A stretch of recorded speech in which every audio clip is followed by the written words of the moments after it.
Hello, Zemalf here, and welcome back to Motor Town, also to you guys on YouTube. And as you see, we now have a wheel. That's the reason why there hasn't been videos lately, because I went all the way. So we have Moza Racing TSW Trucking Wheel. We have the Stalks, we have the pedals down here, and there's also a little bit of surprise coming up when we head into the game. But let's go to Motor Town. And again, the music is not from Motor Town. We are listening to the lo-fi beats from Stream Beats on Spotify. And today will be a little bit of a setup thing. I'm probably like adjusting the different buttons I have here. I've gotten them mostly set up with a couple of hours I tried. Motor Town early access game, the force feedback is kind of work in progress. I was really happy and kind of how it felt driving a bigger truck. With a lot of the smaller cars, there's actually quite a lot of differences in how the force feedback feels. But yes, I've been playing with 150 NPC density and low range chance for a while. I've been thinking of getting the day-night cycle up to 60 minutes, so maybe we do that. So when it is night, and when it is day, it's day. So this is real time minutes, how long the cycle is. So I think I will try that today. Probably mean we're gonna have a lot of nighttime shooting. So let's go in.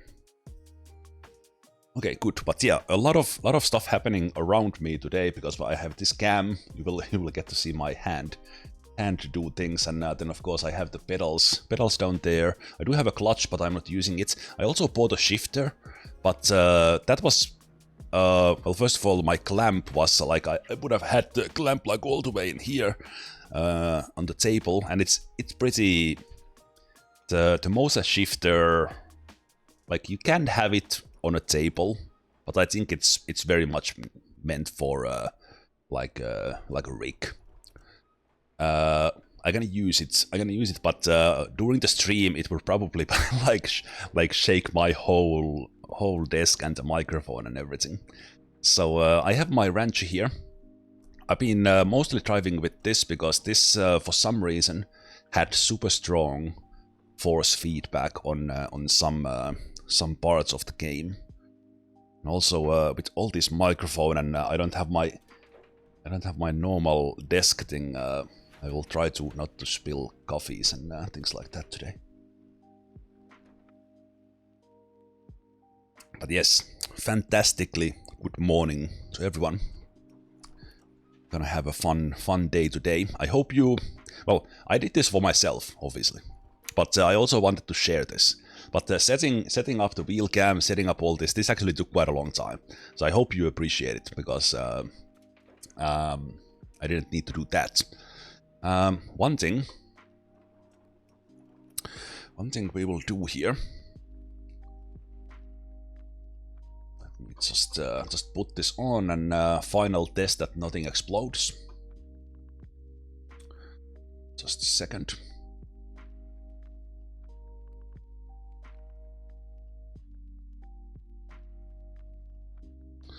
Okay.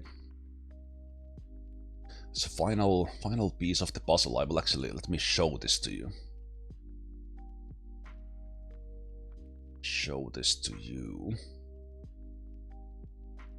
I installed opentrack head tracking. So if everything is still working on the stream, then the camera is okay. Yes, so I have set up OBS into virtual camera so that the virtual camera can be used in opentrack for head tracking. So opentrack is an open source head tracking that uses webcam, and it works incredibly well. So no need for buy anything if you have a webcam. Let me see if I can show this on for you on the screen. So opentrack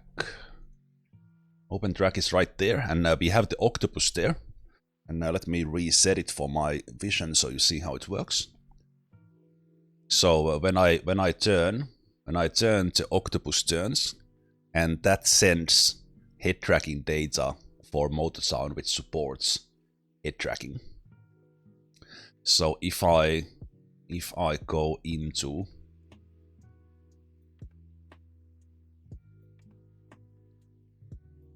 the car, oh actually, oh, didn't like the head tracking. Just a sec. I didn't mean to exit the menu, misclicking. So oh, actually, let me change that a bit. So now it's whoa, okay. Wait, just a sec. Professional streamer setup right here. Let me put this one for a moment here, just so you see it, how it's actually tracking it.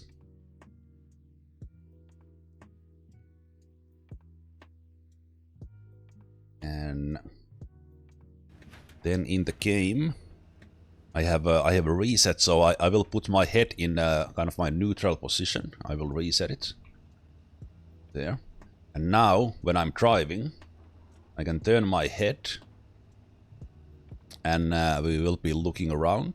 And these settings are very much a work in progress, because I kind of want to turn a little, but then I also want to have like acceleration that I can turn all the way to the back while I still see my single monitor. And it also has, I have adjusted these that there's a little bit of a dead zone, but I can also look down, up, and I'm not using it, but there is also like position. I could move sideways while doing this. Let me try to alt tap away from here into here. So continuing that, just to show, if in case anyone is interested, I'm using the neural net tracker in the opentrack, and then I think this is just default output. So this goes as head tracking, and then I use a default filter into options. Let me see if I can get you this to show if this actually works. I'm amazed. Holy shit, it actually does. Okay, so in the opentrack options, I set up the center and the toggle tracking. I have output for yaw and pitch, and I do have a little bit of this for Z. So if I lean forward enough, it will actually start tracking that, but I have a dead zone there. But I can like lean forward if I want to, just to kind of test that. Perhaps the most important thing is if we take a look at, see, can I get you to see this one? Okay, this one I actually didn't repair. Just a sec, guys. Let's take mapping. There we go. Let's put that one in screen. So on opentrack, this yaw, pitch, roll, all this, you can create a curve into kind of basically that if I turn my head a little bit, we can see how it tracks the movements. And you can kind of create, for example, that the little turn doesn't turn it much, but when I turn further, it kind of goes up the curve, and I can do the whole whatever I want. So, and I turn a little bit more to the right, because we are sitting on the left on these cars, and then I can still have full access to look back if I want to. Okay. But yes. So all that is nice, working. Come back to this one.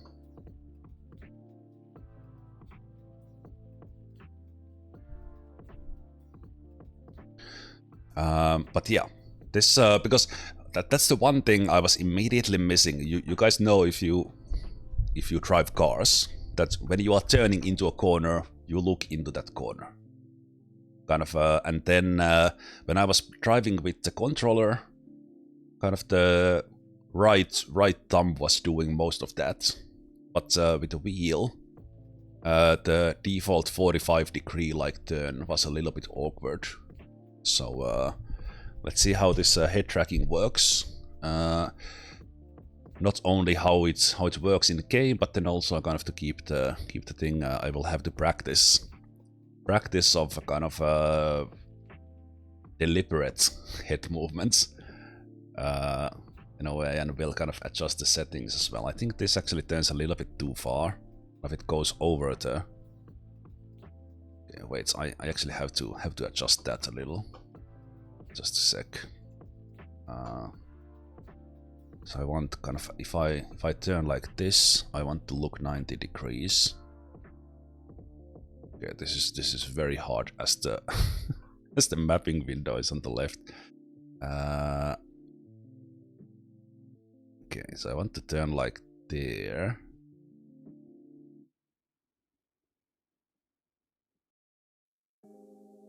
Then I actually wanted to smooth a bit for a while. Like that. Then if I turn more, it goes. Okay. Good. I think we are all set. So that is a tip for anyone playing any simulator game. Check out opentrack. There is also AI track that kind of improves the tracking a bit, and you can then feed that to the opentrack, but you don't need that. And that was not working with the stream setup. Didn't like the Elgato Cam Link, it didn't like OBS. So just opentrack for me. Anyway, a lot of talk there. Wait, I need to click back to the game. Okay, but let's go for a drive.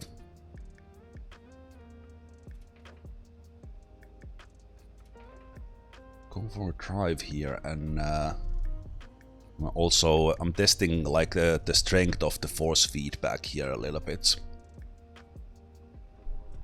And I have my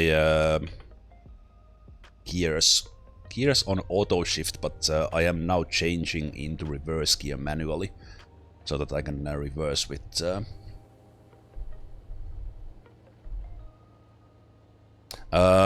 opentrack is software independent, and I think from I was checking like some setup videos, and as people were putting that to work with like Euro Truck Simulator, it basically sends out similar data to track IR, which is like the official thing. But yeah, as you can see, I can with little head movements actually quite nicely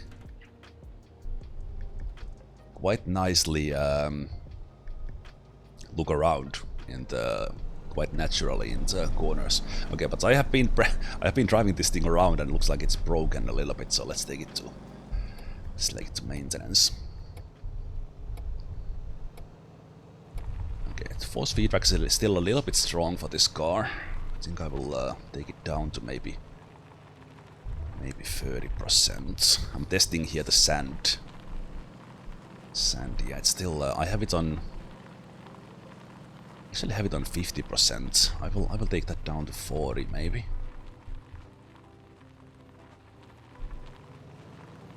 But yes, opentrack will definitely work for DCS because it's you can just configure it the way you want, and then it's as long as the game supports head tracking. With opentrack that will work.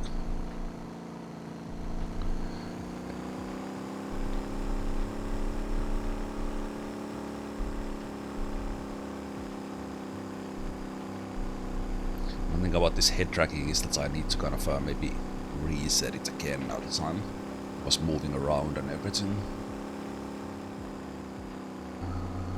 Let's see. Let's go to the other side of the town.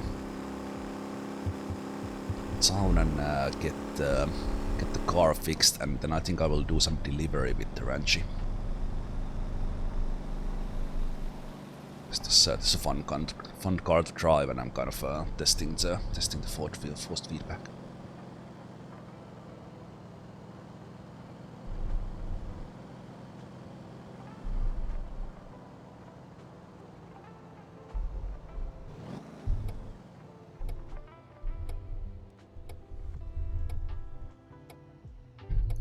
Yeah, I'm still getting used to the head tracking, but kind of as a complete simulator noob and never used it before, it's pretty easy to get into. Yes, GitHub. Just if you just Google opentrack, it's straight from GitHub, and I think it was maybe like 24 or even 23 version. Don't mind that it's old. It's just as is.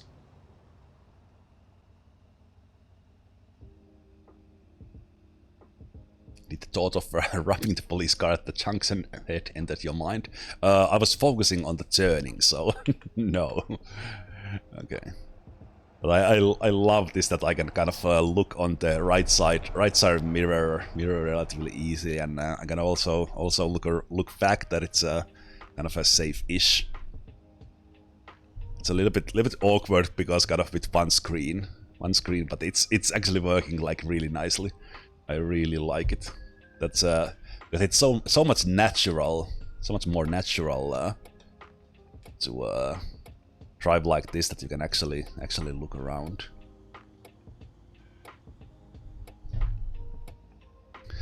Okay. Yeah, get some deliveries from here. Yeah, I need to change the force feedback. It's for some reason in the low speeds with the Ranchy, the force feedback is like it's ripping my arms off, and I have it at 50%. Okay, so let's stop there. Let's put it on neutral, parking brake, and let's jump off. And now while I'm here, let me check the company, and I'm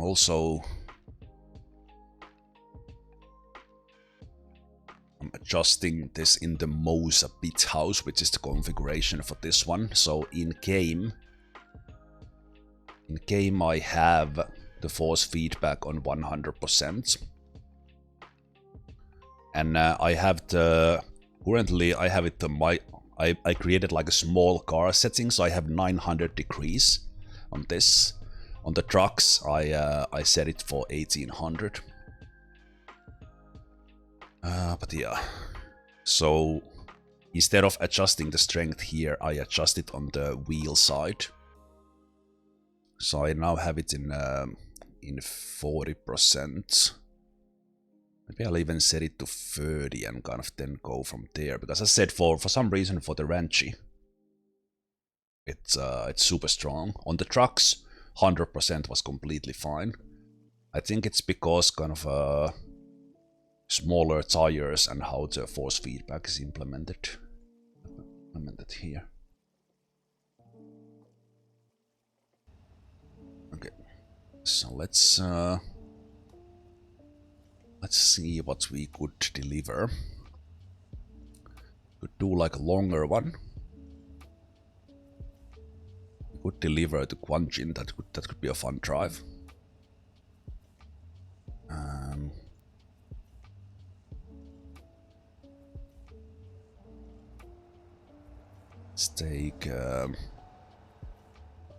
Steak rice.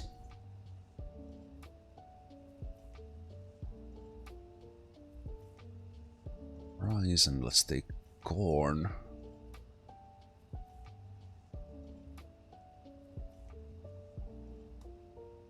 I do want to get some meat as well.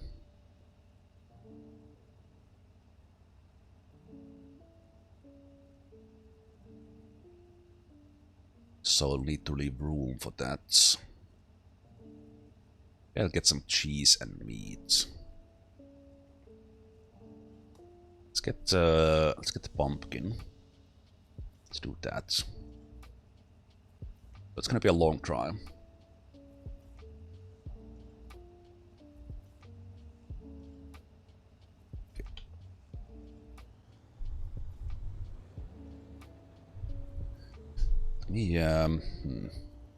The different cars have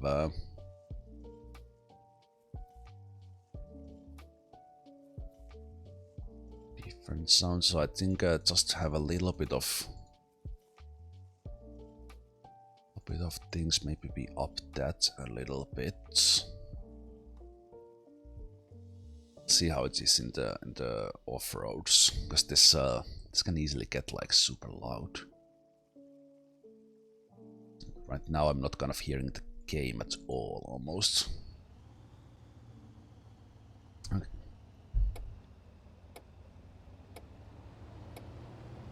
100% would have crashed into that police car if I drove it.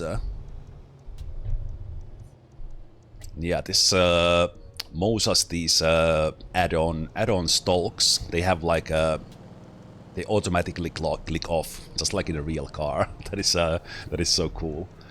And then with all the mapping, it's kind of working nicely. Also, already apologizing a little bit for the when I take a look at the chat. It looks like I'm looking around, but yeah, I guess you can get to see the scenery a little bit. Okay, I don't know why you were braking. Scared of me, maybe. Okay, yeah, 40% seems better, or 30% is actually seems quite enough for the force feedback here, because I want like a casual drive. I'm not racing, so I want us to be casually drive this, and there's one thing like that I noticed with the wheel, that especially now with the 900, or let alone the 1800 turning capacity, it's so much smoother, kind of also the in-game wheel compared to the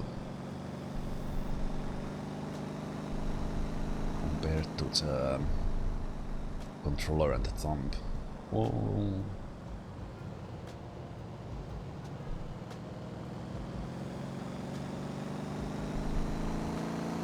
Also, I forgot to strap down the cargo. Well, it's still there. Let's drive carefully to the meat and cheese place.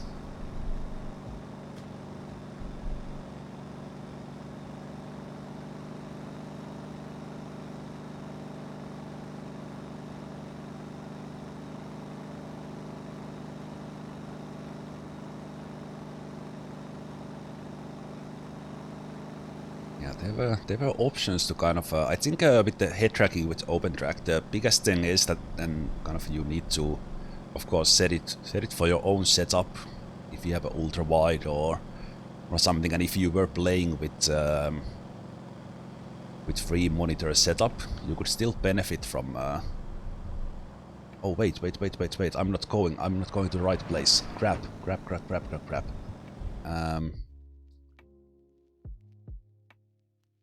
Oh, damn it.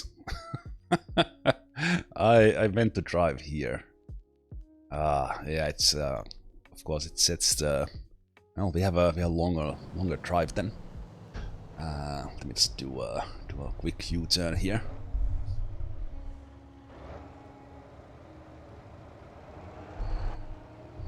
Yeah, because I was meaning of getting some meat as well while we are taking the long drive.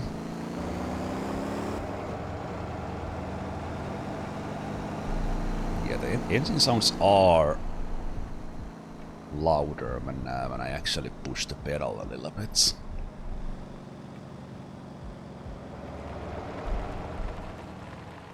Oh, let's go. Sorry.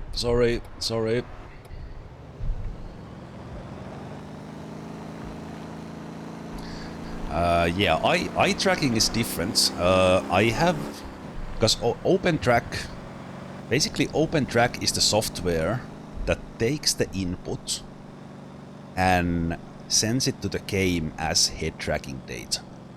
And opentrack on its own, it has built-in tracker. I'm using the neural net at the moment, which basically recognizes my face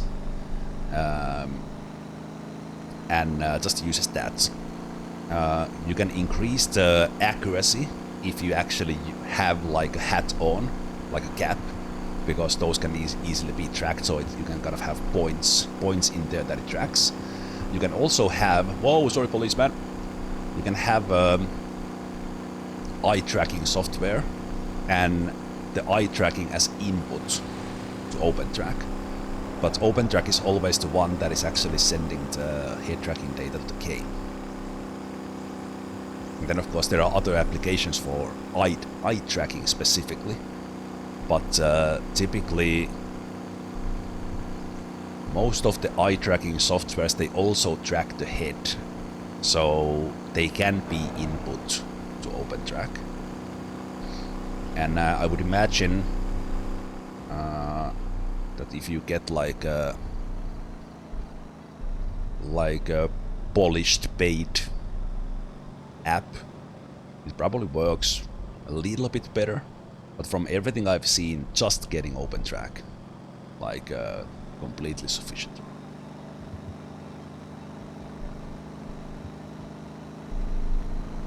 Yeah, I highly recommend giving opentrack a go.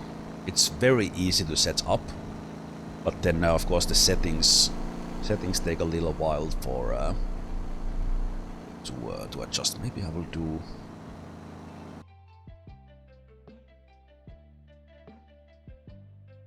Again, today will be in many ways setting up. Actually, kind of now that I'm on the road again, I like the engine sounds kind of a little bit more in the background. Because I'm not kind of, it's more for atmosphere. I'm not using the engine sound for any information like on the track.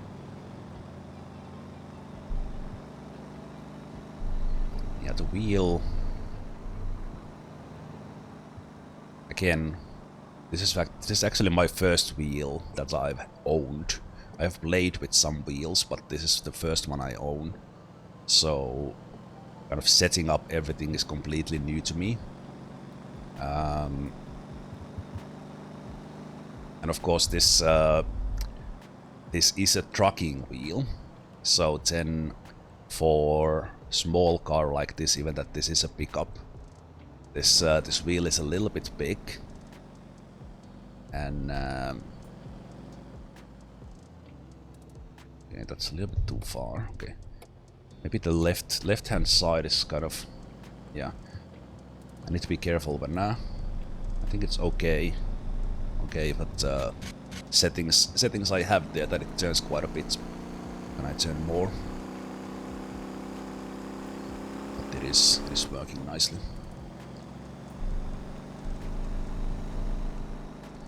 Force feedback is still a little bit. Actually, I guess it's okay, but it's.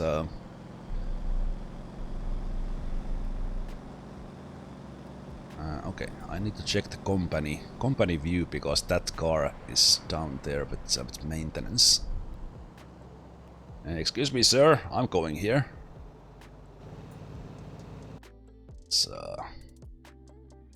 some of them are broken because that was on the side of the road. Wait. Or maybe I have parked it there and just left it there.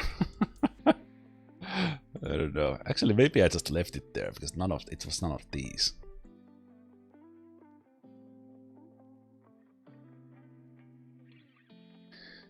Okay. But yeah, I do have this side table here where my keyboard is here. But yeah, I can. It's better to have it there.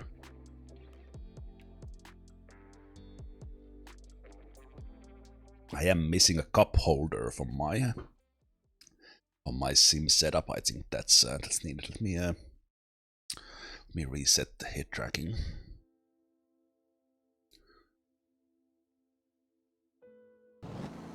tracking here.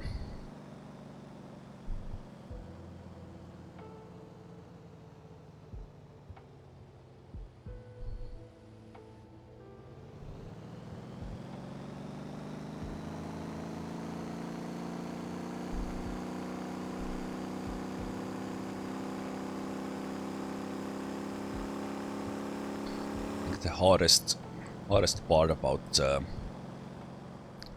head tracking is the kind of being smooth when you want to be smooth, because you kind of normally you kind of just turn, but then again it's also kind of configuring the software in a way that it's not too janky, and there were different filter options there and everything kind of to adjust that.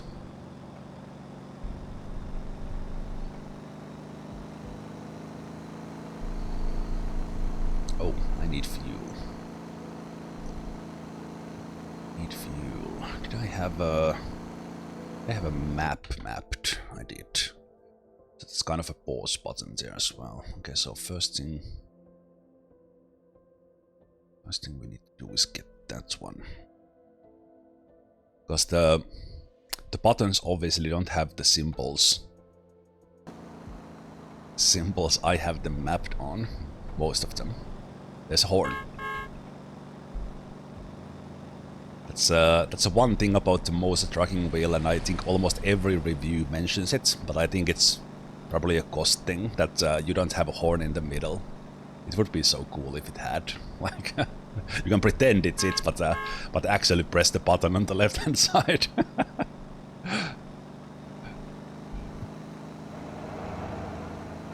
But yes, how are you doing, guys? Because today it will be just a chill drive. I'm more than happy to hear how you guys are doing. If you want to tell how you're doing, are you playing games today? And we'll just pick up some meat and cheese and take them up the hill. And of course, any questions about Motor Town? This setup I have, opentrack, whatever. And talk about whatever. It's working as well. I was testing the ZXY axle as well, but because of the microphone, it's not really around. But you can do in a way that you kind of lean forward and look out the window, kind of deal. And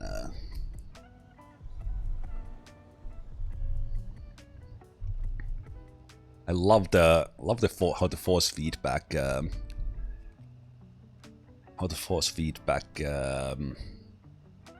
Oh right, I don't have an enter on this one. That could maybe be useful to think about key for that.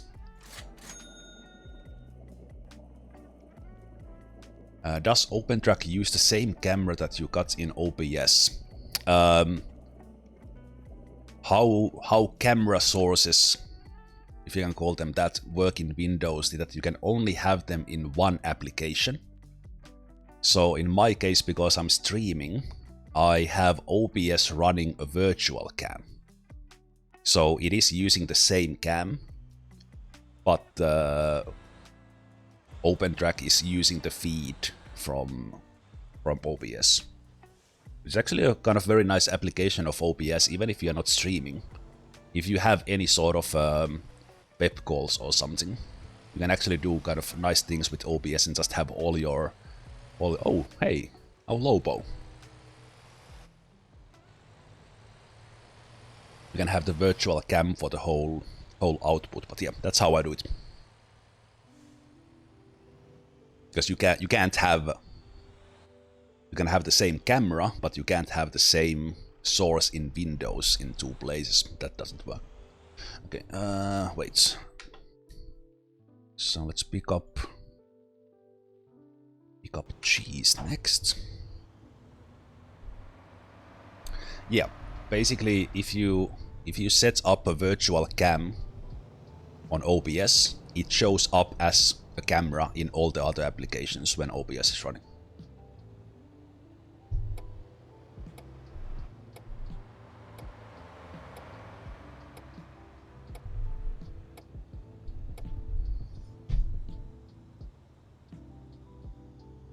let's strap down the things while we are doing this as well. Oh, I think I'm... Did I hit it? Oh, good. Okay. So, more things to Gwangjin. Cheese.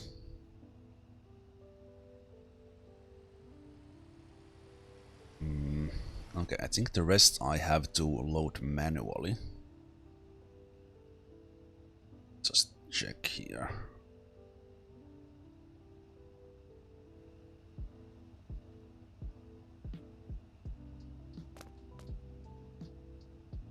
So, Gwangjin.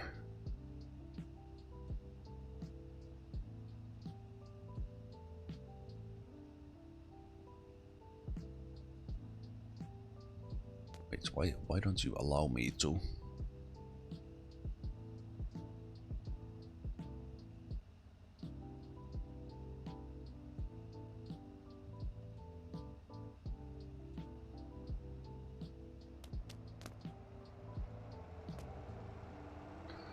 Me strap these down.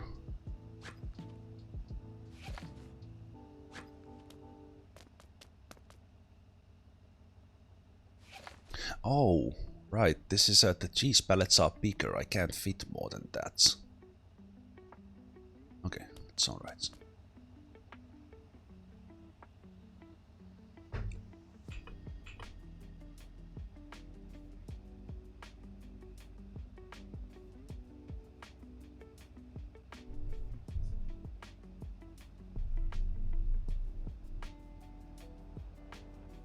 Let's go get the meat.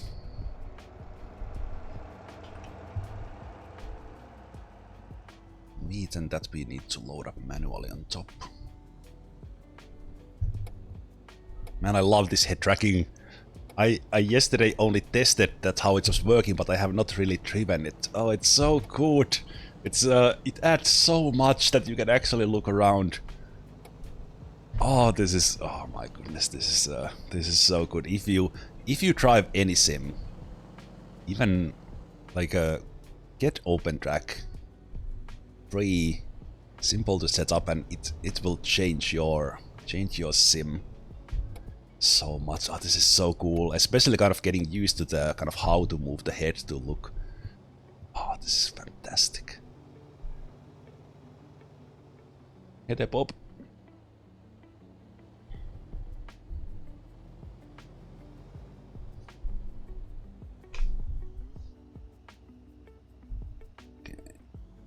This one I actually don't want the car parked in there.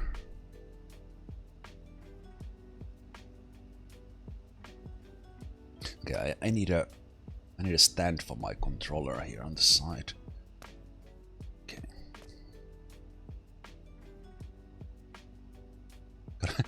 Combination of gamepad, wheel, and a mouse and a keyboard. Oh man. Okay, so we're gonna take load from there. Then we have this in hand and kind of try to place it here. It's kind of full already, but let's see how this goes. Oh, you can't put this down. You have to drop it. Okay, this will probably fail. Oh, too bad.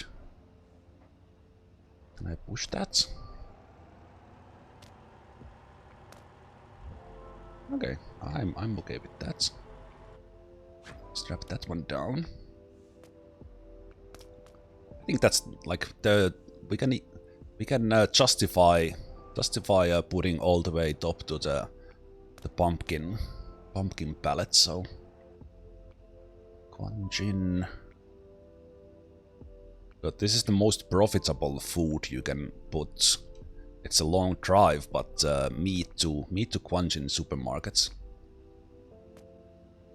People have been doing videos like waiting here for hours and hauling like 50 of these at the same time for like 1 million at once. Okay, Okay, let's see if that falls on top. So as long as things are strapped, they kind of the game wants to. Yeah, that's not bad. I wish there was something else than just throwing, so you could actually like properly load.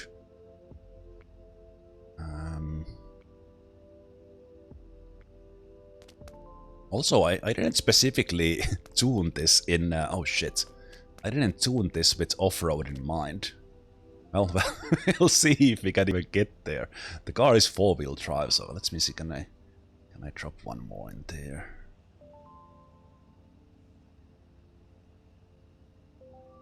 Yeah, I wish there was like you could put these down like you were in the build thing. This gonna fly to the moon. Yeah, no, okay.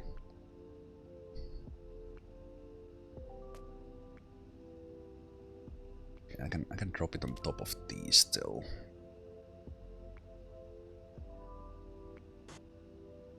That's okay. Yep. Gwangjin.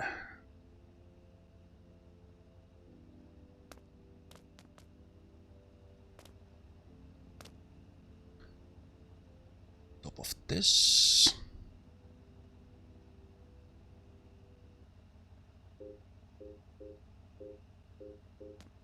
Good. One more.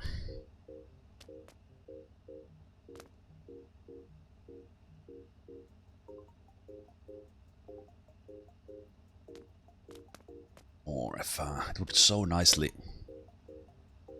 No, it's not gonna fit there. To probably put it on top of this one here.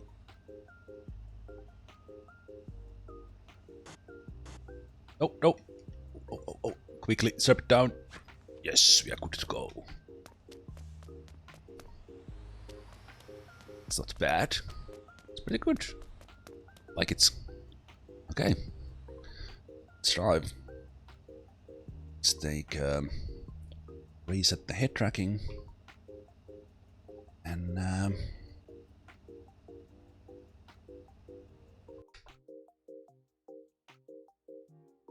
go.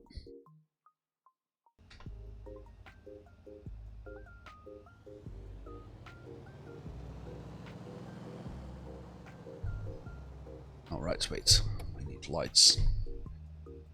So this should be the lights. Nice with the stalks. Okay. A little bit of light turned here, and I think I have the lights in here. Yeah.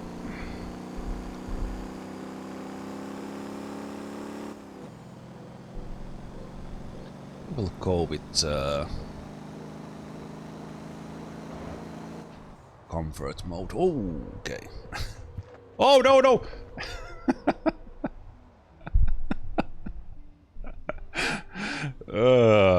Yeah, okay. That was a good start. Can't wait to get to the off-road part.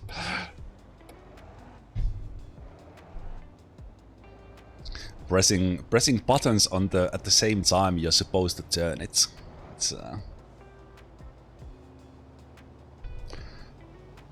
Yeah, I wanted comfort mode to have a little bit of calmer way here.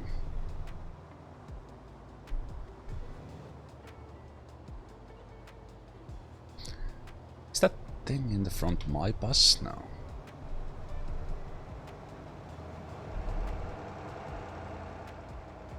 Going into the blind corner here at night. I was trusting that I would see the headlights of something.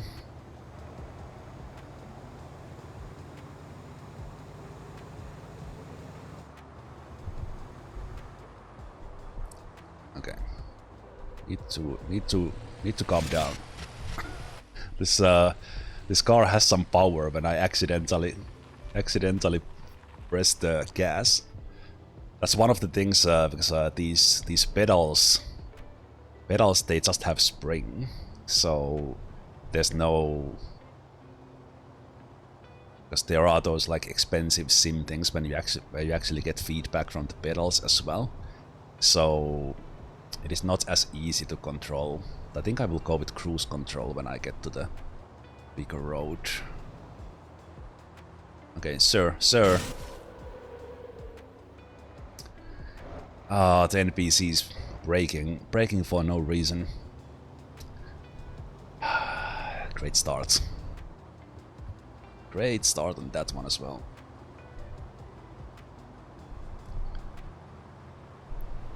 Yeah, he was brake testing. Failed. Okay, it's 150% traffic. Traffic is coming to, and also I'm driving way too fast.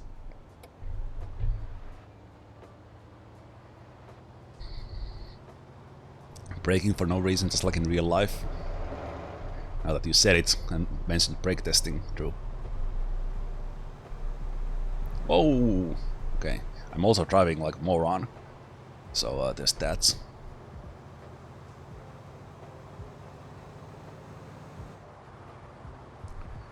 Let me go and oh no, that's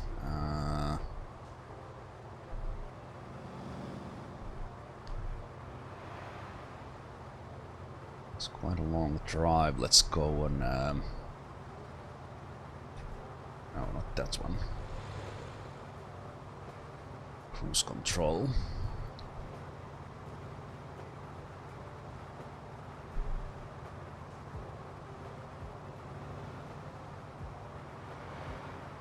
That's better. Hey, that's my truck. Company truck. I better not mess up that one.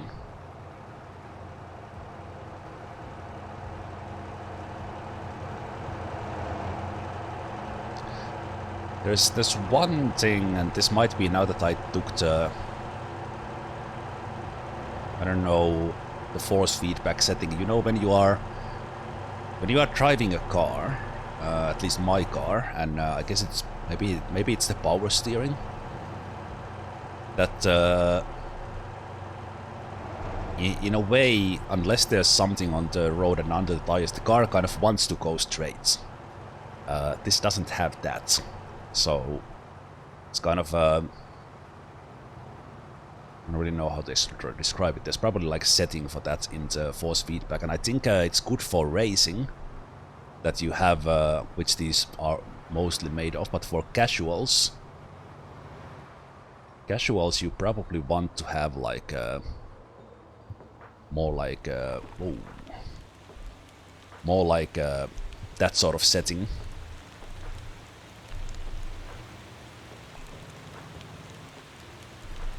Yeah, not necessarily even wheel centering, but just how kind of basically if you have a completely even road and you drive forward and you let go of the steering wheel, if everything is okay in the car, it goes forward, like straight forward.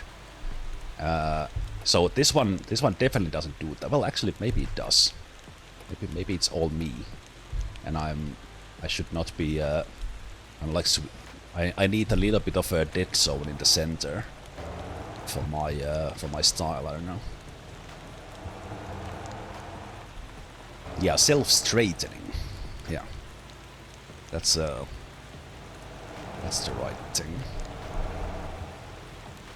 Okay, so we are here first driving up to the where the oh, okay, the slippery road. We are here driving to the off-road part first. It's almost a new record day, 13,000. Good job, company.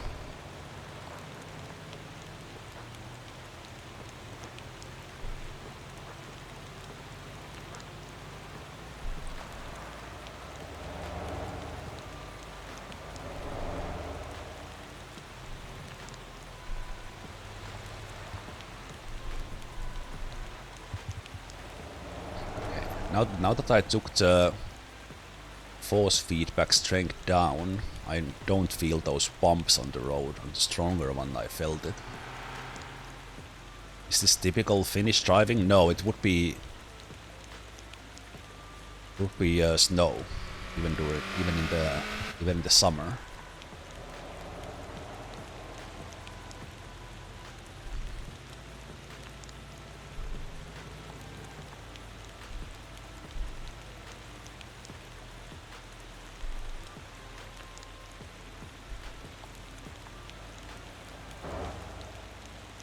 So kind of getting used to the wheel here. I don't know, kind of. I think I have it now set up for 900 degrees, which is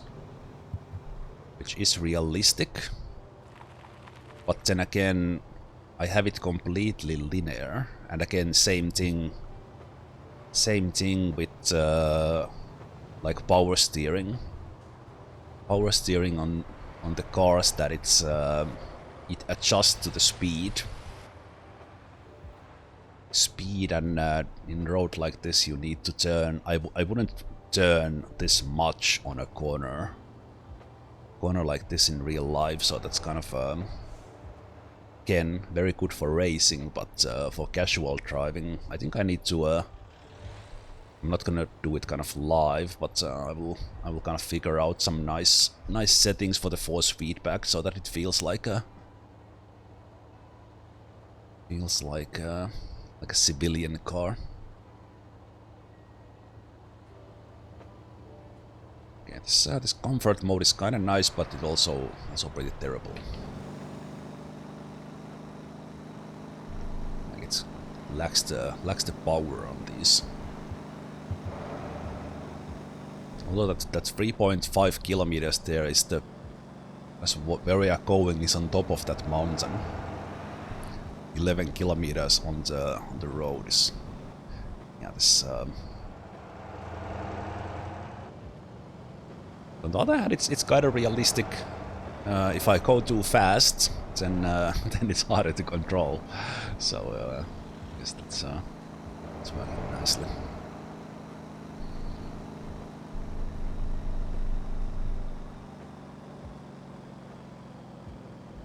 Sorry. Head tracking is awesome. That's I gotta say. The open track working really nicely, even here on the road. I'm just looking a little bit into the corners, and it's great.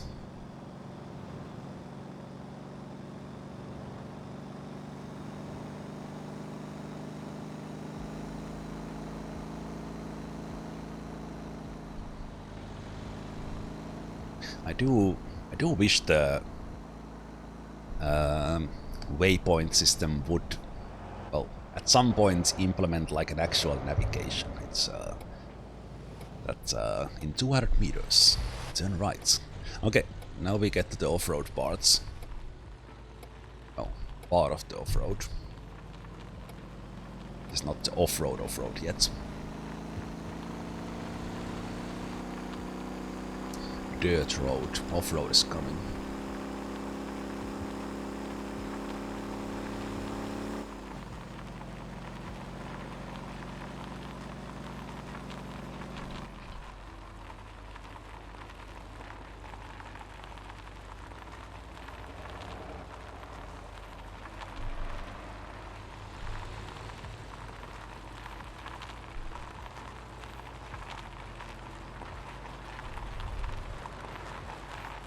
I swear this car drives better on sand, on this dirt, than it drives onto.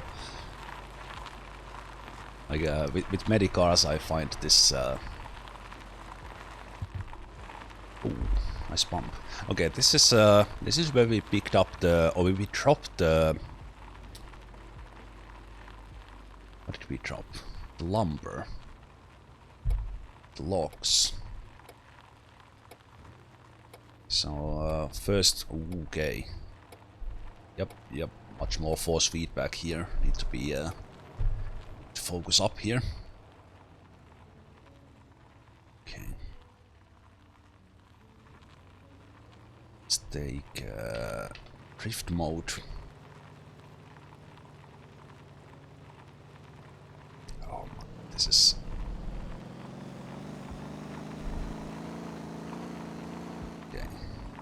It's I don't know about my car settings for this, but it's making things bumpy. I think I need to. Okay, yeah, head tracking for this part is so good. Okay, let me. Also, so much force feedback. Jeez. let me go on a second gear here, just without shifting. I think second or third will be okay. I'm using opentrack for the head tracking, so it's whoa.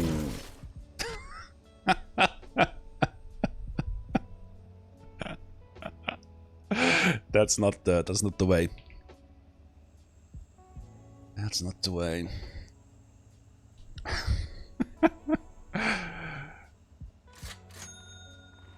Okay, I literally couldn't see. Literally couldn't see as I was coming out the hill. That was a tough part because I couldn't see the road here. So I should have come slower, obviously. That's the nice parts. It's a tricky part, but the nice part.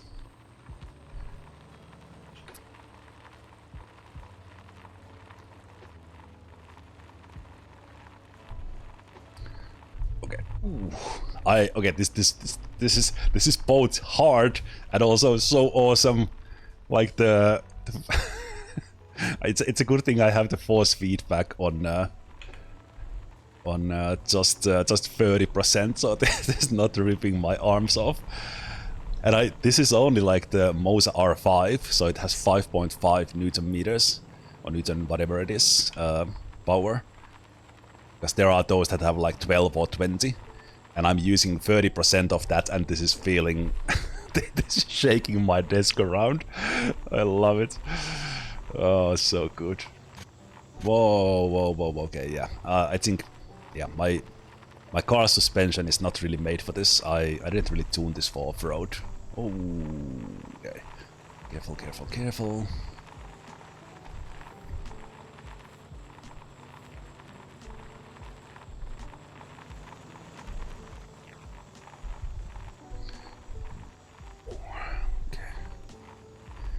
Yeah, average Finnish cottage road, true.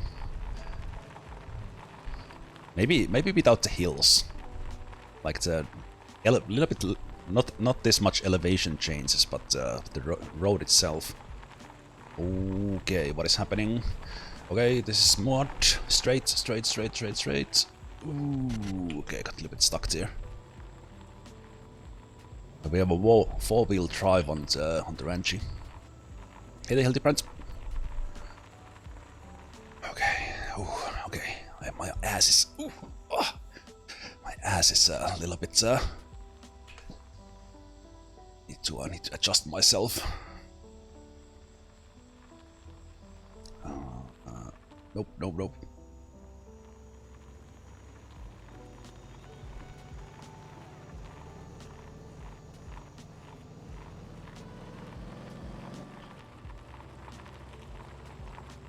Especially driving these sort of roads, drift mode is the way to go. Because in the...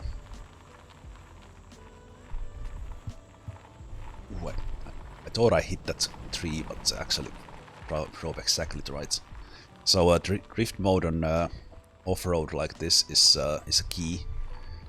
Because the comfort mode kind of it doesn't accelerate enough, and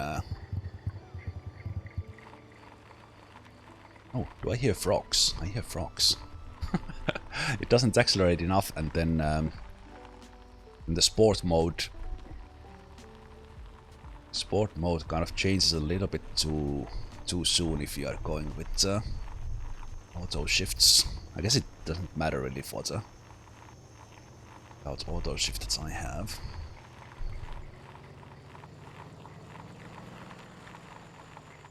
And this thing does build. Whoa. Okay. Ooh. Okay. A bit too sudden head turn there for the tracking. Trying to look a little bit to the. Okay, this mud is. Yep. No control there.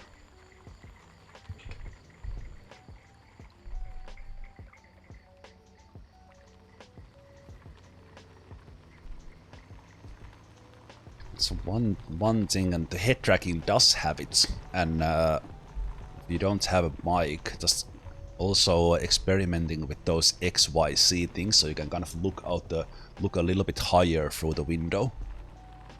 I don't have the movement on, only yaw and pitch.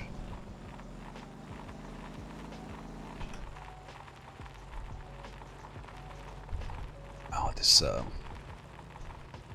is a fun road to drive. I didn't.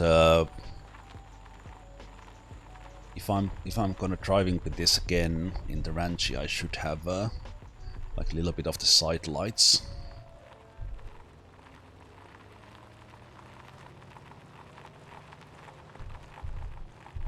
Oh, a little bit bumpy. Okay, that's a tight turn. Ooh, this is a little bit of work with this force feedback. No, I prepared for casual Sunday, but this is this is like proper exercise, like heart beat. And what? Okay, I guess I need to. Do I need to set up a heart rate monitor as well? Because I'm this one is definitely making my heart pumping. Okay, get out of here, light bulb. By the way. Okay, I don't see a thing. Where we are going? Okay.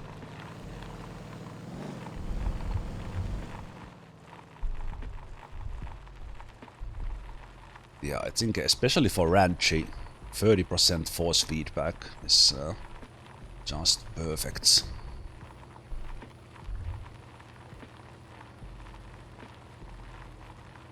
Okay, only 5 kilometers to go. I think that's the construction site there.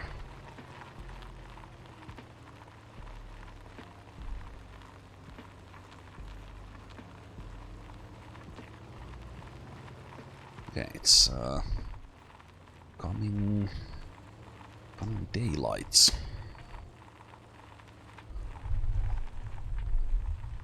Oh, a little bit too much. Oof. Okay, back.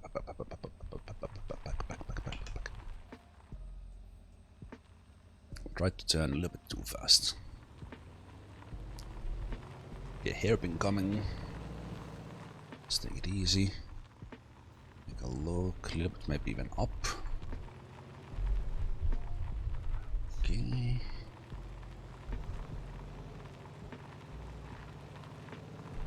Good. Okay. Don't see a thing.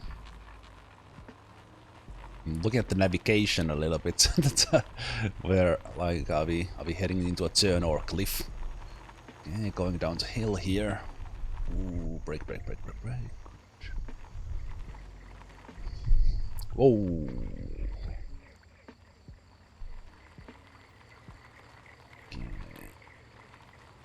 Okay, there's one of these bridges coming. Actually, whoa.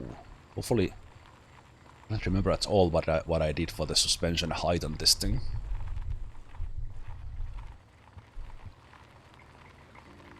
I hope I can make that.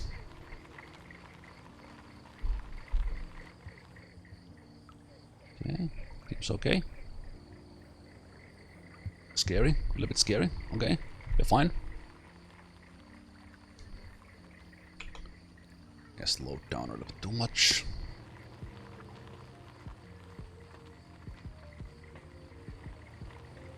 Okay, yeah, there's a possibility to adjust like your height. With this bad. With height and also in game. And I think I would like to sit a little bit higher on this car for these off-road parts.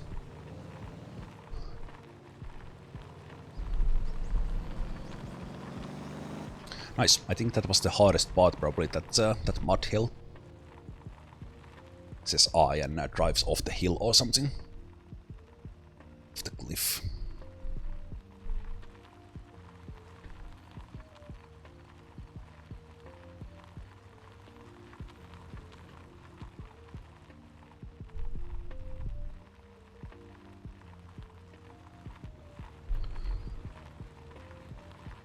So those of you joining and coming to check out new or old to the stream, I'm playing Moza for the first time on stream with the wheel. Got Moza TSW Truck Wheel, and I have a head tracking with opentrack. And we are delivering food to Gwangjin supermarkets. It's Ranchy. Okay. A little bit too much wheel turning there. Ooh, even the tires are showing. Oh right, I didn't have the off-road tires. I have the street slicks on this. Okay. Yeah, we need a we need a tuned version of the Ranchy for this. Yeah, I know. I hit a rock. Okay, I don't see a thing. Okay, there we go. Very realistic of driving this one slowly. Okay, the head tracking is so awesome in this. It's making this so enjoyable. I'm so happy I set up opentrack. That was actually the last team. I was setting up this this setup, and then I was just checking like some because I was not happy with the force feedback. I was checking some help from YouTube. Then I stumbled on it's the same fellow who had a nice setup for the buttons and everything. They had a video about opentrack, and then I went, wait, what is opentrack? And then oh, open source head tracking. And yeah, that's as important. Whoa, as important to this as the wheel for me right now. This is the even if I was driving with the controller, going back 2-3 weeks, I would have set up the head tracking for that as well.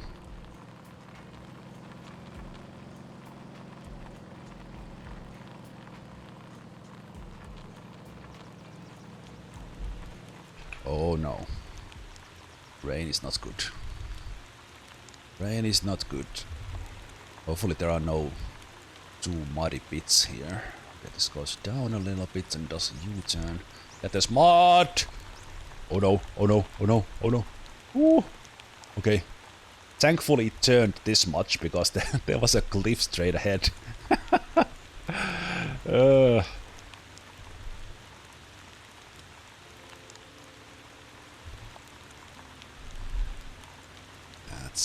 That's alright. What's my fuel? Fuel is good.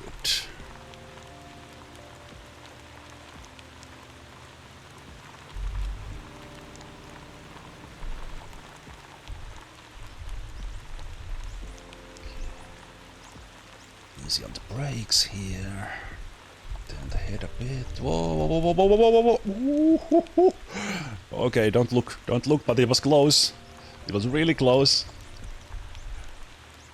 All under control. Okay, almost drove off the bridge. Ah, jeez. I can see if I find the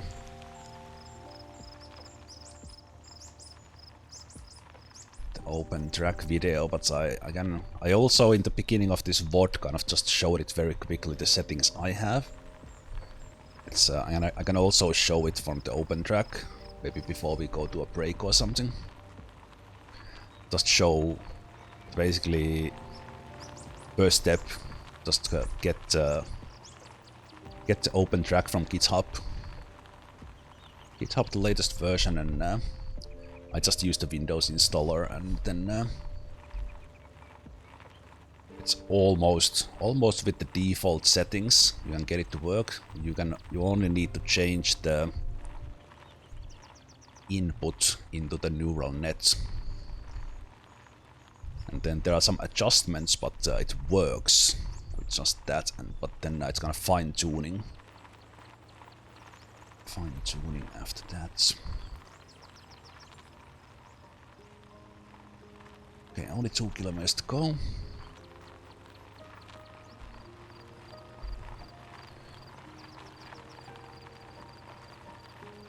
Company vehicle in low and bad condition. Okay, I think I will fix those now.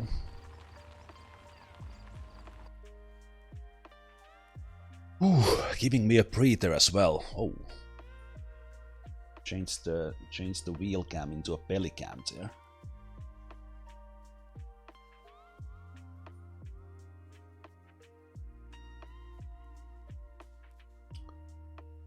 Oh yeah, but this is actually like driving with a wheel off road. This is much less casual than I had in mind.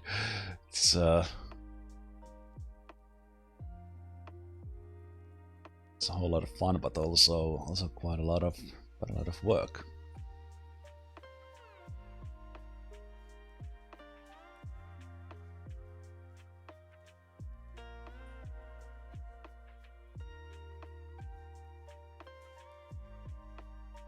Yeah, that's amazing month.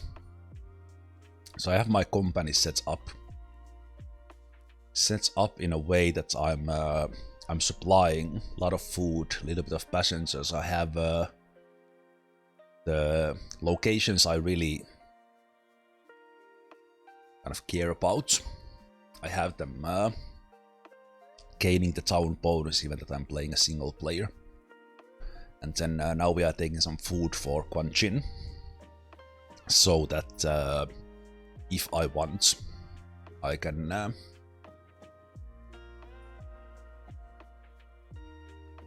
have the town bonus here as well. I adjusted my seat like to the lowest position to kind of more like car-like thing, but it's also a little bit. I think I need to adjust for next session that I have the whole setup a little bit higher and I just sit in a normal position. I wanted more like a similar setup I have in a car, as far as kind of how high or low. Actually would need to go even lower for a car. Okay, taking some poles out of the way there. Just reset the head tracking there. Much to go anymore.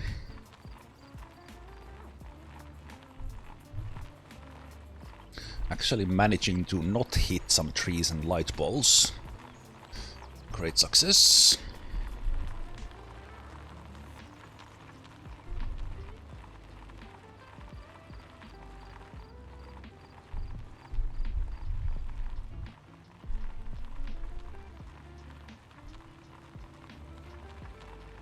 Yeah, it feels good to drive with the wheel, and yeah, it's a 30% strength is definitely enough for Ranchy.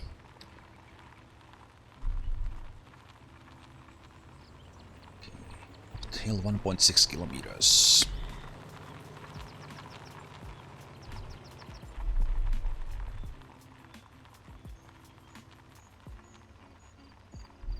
Little bit go off the gas there, and I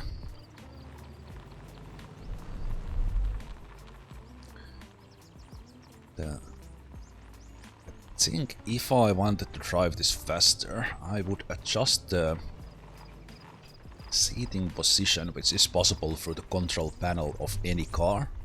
You can adjust like how close to the steering wheel, how far you sit. So I would adjust the height so that I would see a little bit to the front more.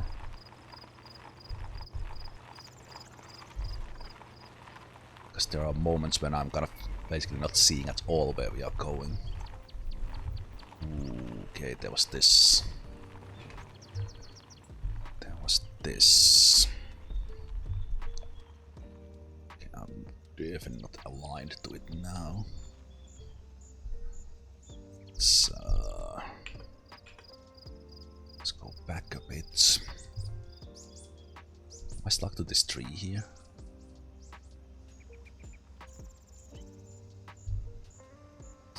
There's not much room behind me.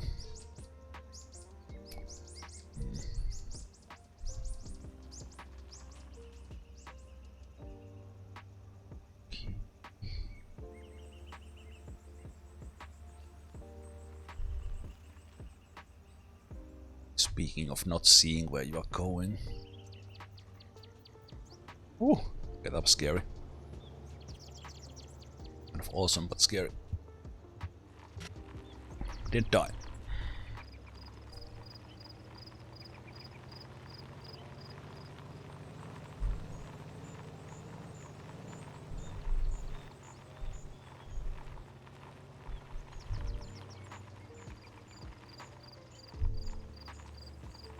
Okay.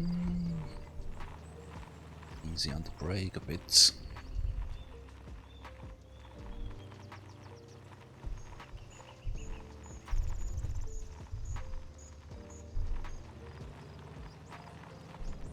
Also, I didn't mention it in the, but those who do play Moza Town, you have maybe noticed. I have the kind of the telemetry on the HUD, so the steering and the gas and the brake showing there on the bottom of the screen. So now I'm pressing brake, it shows that a little bit of red, and then gas or acceleration. Okay, we're almost there. We made it. It was a fun drive. Not too difficult parts, but a couple of tricky moments where just couldn't see past the hood where I was going. Okay, but there's still some muddy bits here, but these are the kind of the town mud, not the off-road mud. So here. Oh no. Oh, okay. Okay. Job, Ranchy. Actually getting up that.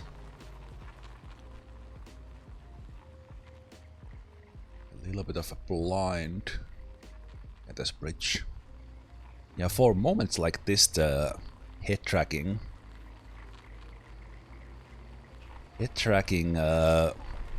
Y-axle be kind of nice. That's the muddy parts always go as straight as possible is the way. I didn't have quite enough speed, but this thing has good traction. Okay, but we are right there. There's the supermarket. This is the part where we did the bus drives. So we picked up the passengers right from here. We just now drove the normal route up. So this is where we were making the money runs last time. From this bus stop right there in the front. There's my campy. Okay, let me just check that are there contracts for food.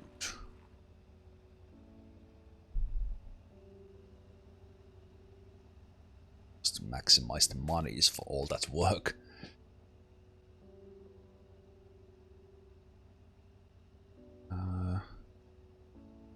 They are big numbers. If you do come with a bigger truck, then bringing 5 of something might actually. But yeah, I think in this case actually the money is better. Money is more just for the delivery. So everything here we gotta definitely fit like at least one wheat box there, but it's all good. So this should be quite a lot of cash. Let's see how much it is. Ooh, 90,000. Okay. That was worth it. It even paid me sound effect bonus basically for. It was 0, but it paid what I actually got for this one. That's cool.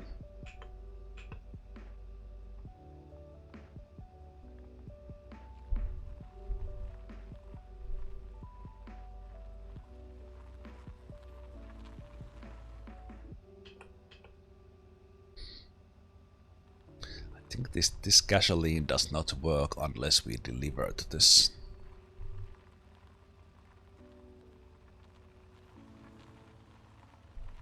Sure.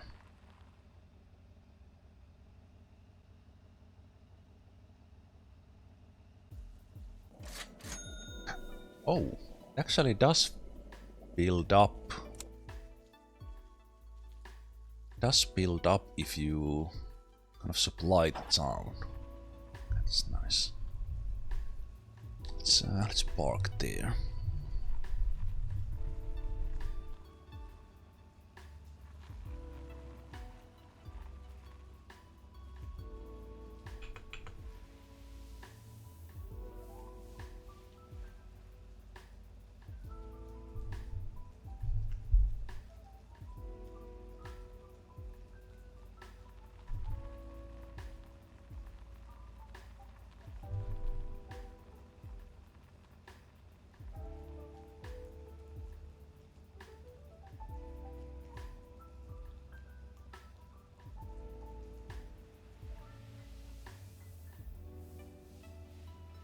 Did I hit?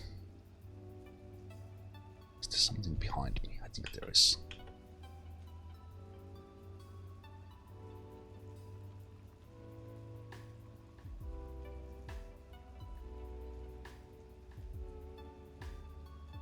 Did I hit those paint canisters there?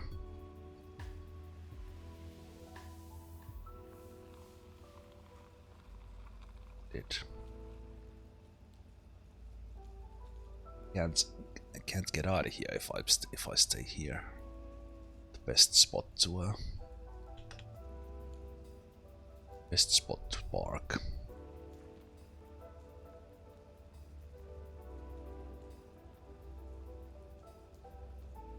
Like in real life, it would be easier to tell how far that pole is. That's one of the things kind of can't quite tell kind of exactly.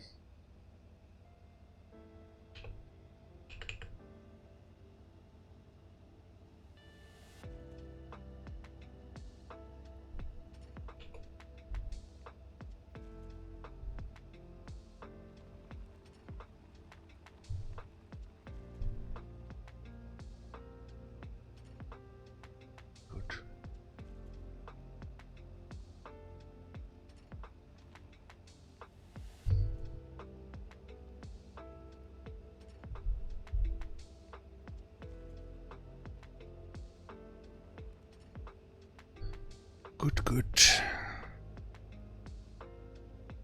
Parking brake on. Neutral. Engine off.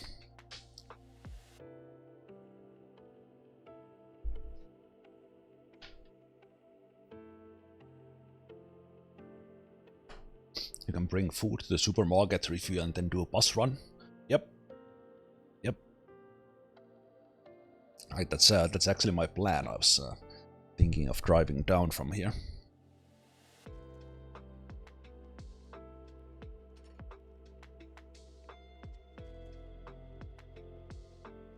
Yeah, that was a whole lot of fun. It's me. Why did it have the reverse light in that one?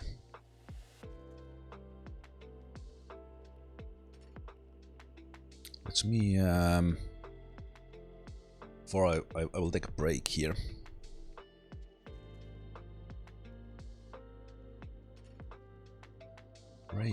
But let me just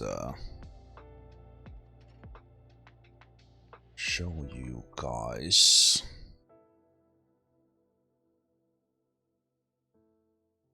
Alright, I'll actually just show it without game. So let's take this one. This one here, but those interested in the tracking software.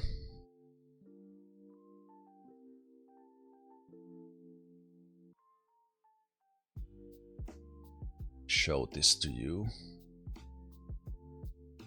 Just a sec.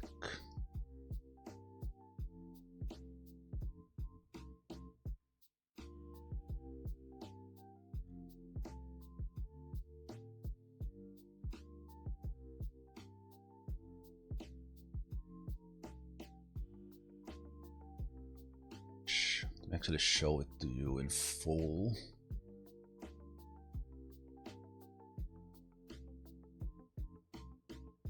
Okay, so let me add my camera here. Just a moment. See how I'm turning my.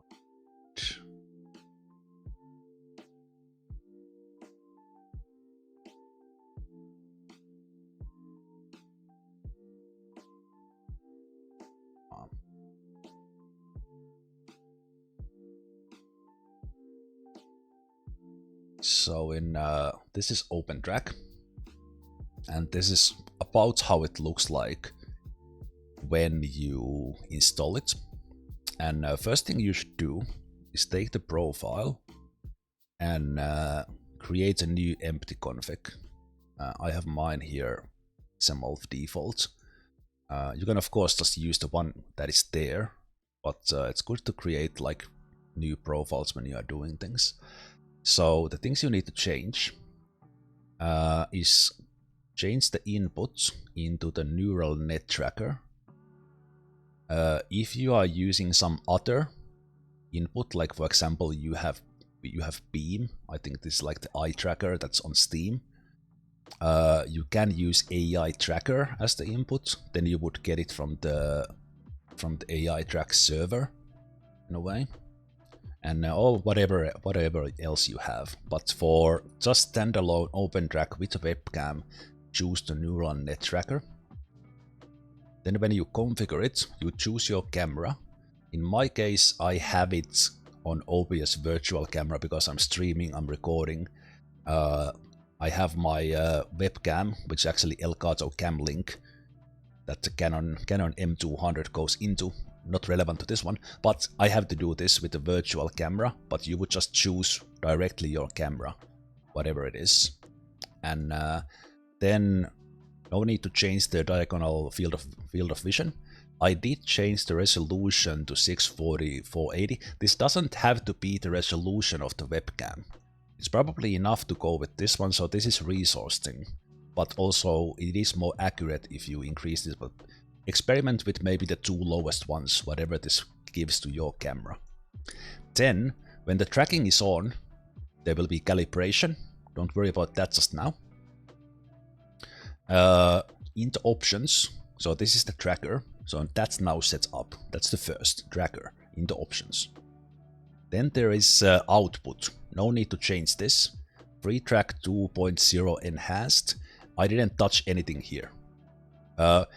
The one thing I did is that I went for the DLL and I copied that to the motor sounds directory where there was already that DLL for the head tracking, but the instruction video I saw told me about that one, so then I figured, okay, that needs to be copied, so I did that.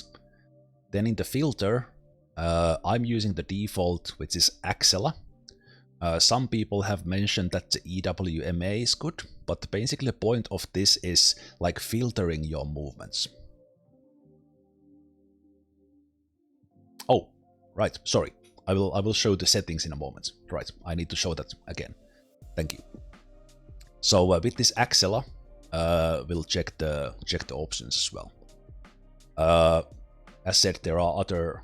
So okay, you are not actually seeing the menu either, but you are seeing this choice. Yeah, the capture. I wanted to have this on a big screen because the window is actually very tiny. So let's put this one on, and then I will open the options. So yeah. So first of all, the tracker. Tracker here. Again, select your camera.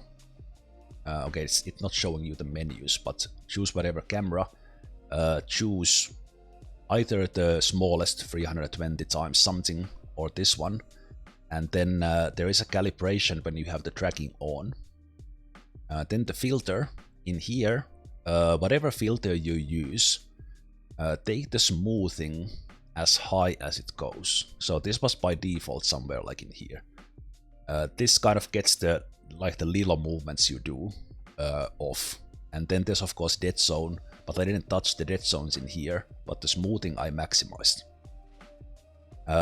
Again, also this resolution, nothing to do with the resolution of the camera, because there's no need to have max resolution for the tracking. It's wasteful resources. I actually have this on full HD or even 4K, but yeah, you can have this tracking automatically started if you just add game executables here, like Euro Truck Simulator, Motor Town, whatever you want.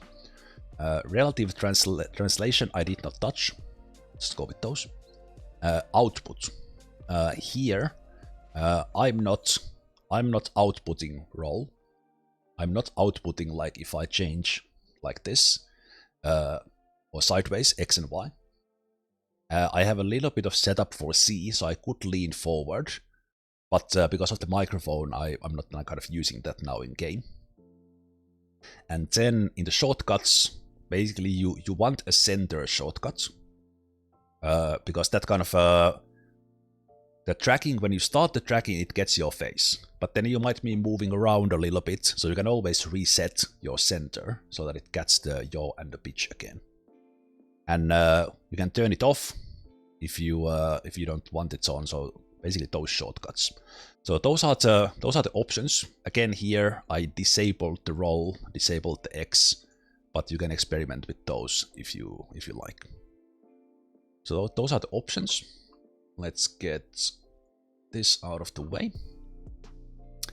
And when you start the tracking, so I will now kind of be in kind of neutral position, just looking kind of in the middle of the screen, or kind of where you typically are looking, and have your head kind of neutral. And I start this.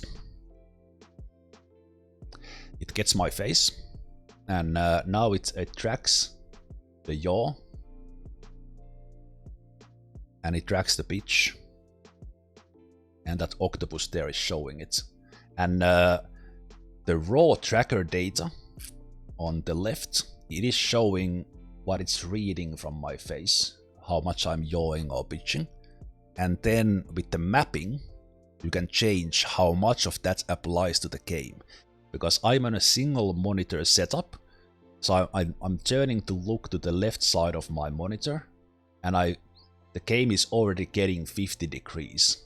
And then if I turn further, I had it set up in a way that just with a tiny turn, I can actually look behind. And same thing in here, I look to the edge of my monitor, it is already 90 degrees, because obviously with a single monitor I don't want to look there, because then I wouldn't see the monitor. So that's the magic of head tracking, that you can do the mappings. So let me show you those. So mapping. See if I can get that to show.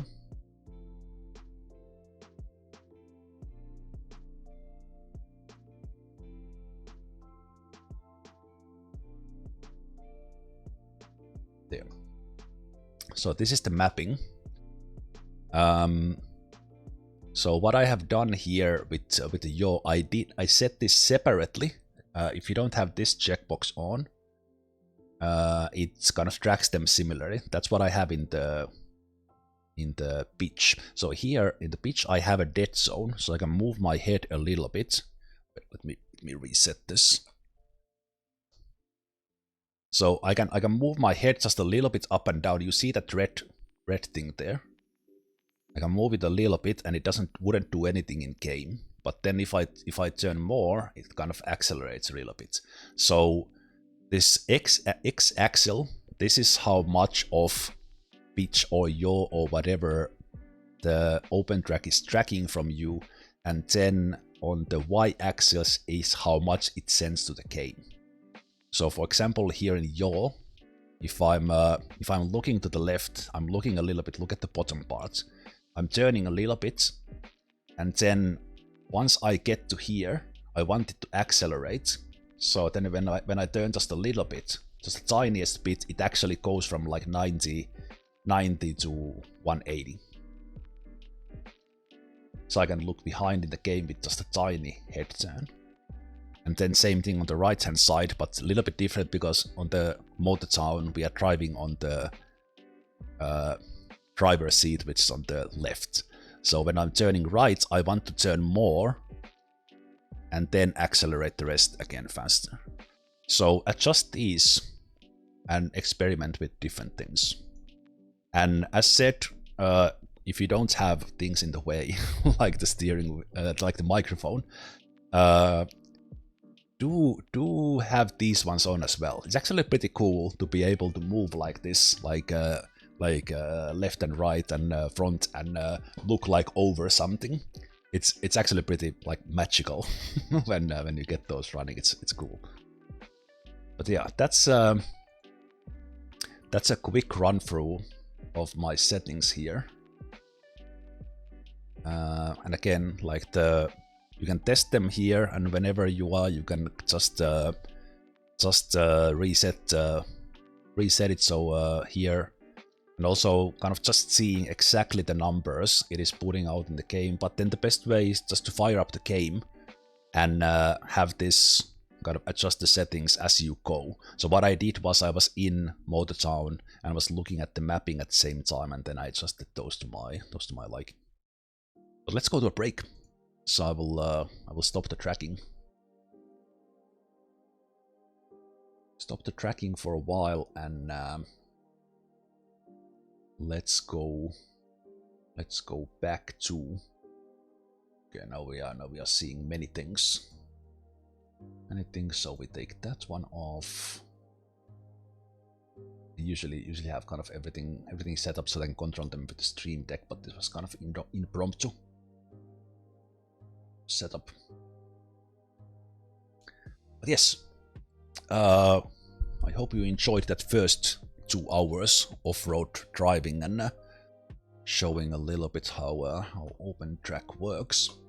And let's have a break, and let's do that bus drive I was doing quite many times, but this time with the wheel and the head tracking. So I will see you guys in just a moment.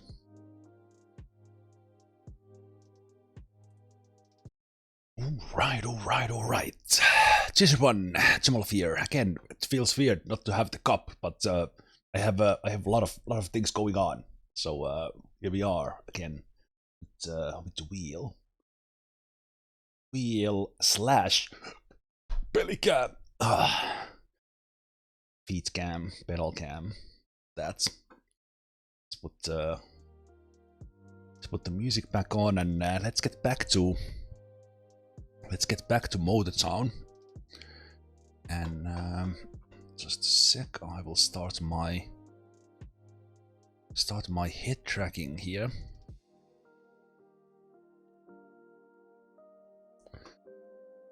Will be relevant when we get into the car. So, since we delivered food to Gwangjin supermarkets, we might as well do the bus drive. So let's do the same thing I was doing last time quite a bit, but this time we do it in the first person, which is a little bit terrifying. With the opentrack head tracking, and yeah, actually a little bit terrified of this, but let's see how it goes. So yeah, we have a steering wheel, we have the opentrack head tracking. Check before the break on the settings if you are interested in opentrack. And yeah, did this many times. I do like how there's a lot of, like, compared to the Ranchy, this is much more open cockpits. So what I don't know, I haven't played with the Lilliput yet. Is that how is the force feedback? So let me reset this.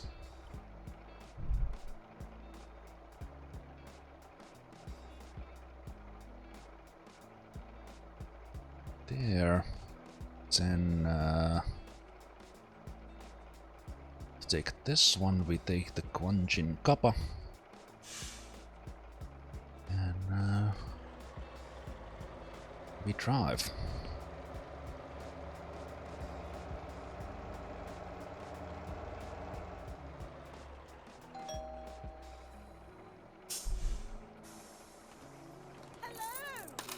Hello, hello.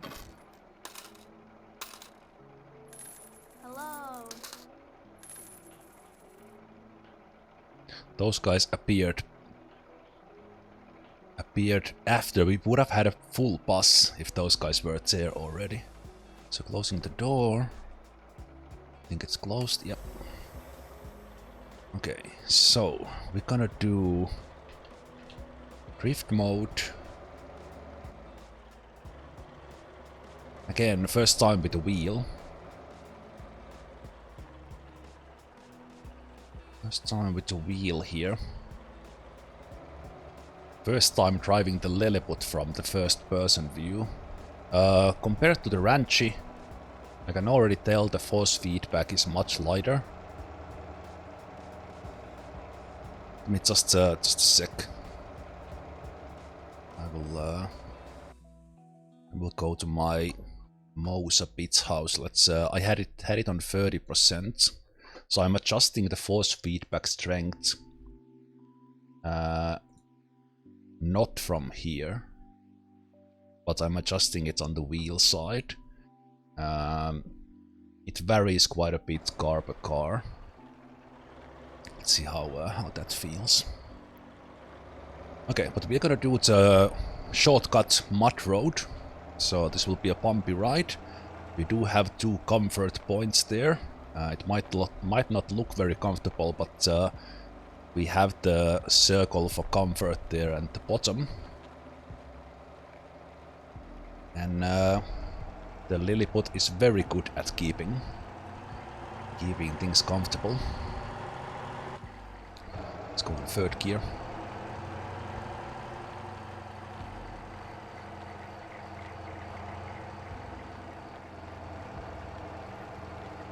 This will be a little bit more calmer drive probably than I had in controller.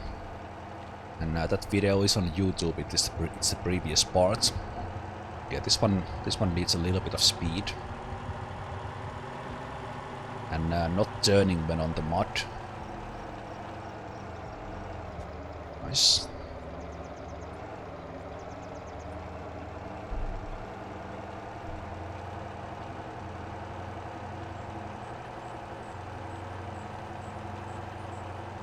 Oh, I love the head tracking.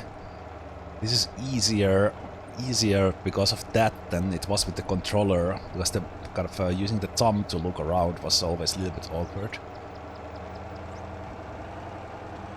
What's everyone doing back there? Love the mirror there. I love that it's showing the route name there in the screen in the bottom.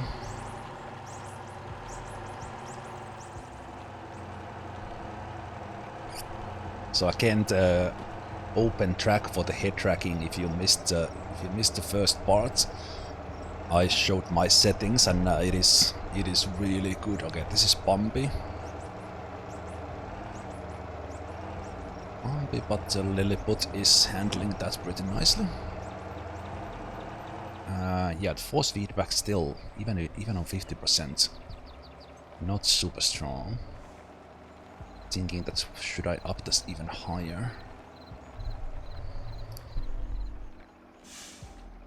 Okay, I literally have no idea where my tires are.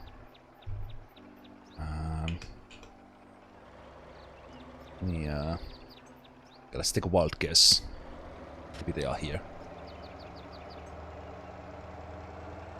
I could change the camera into the wheel cam, but I think I got it.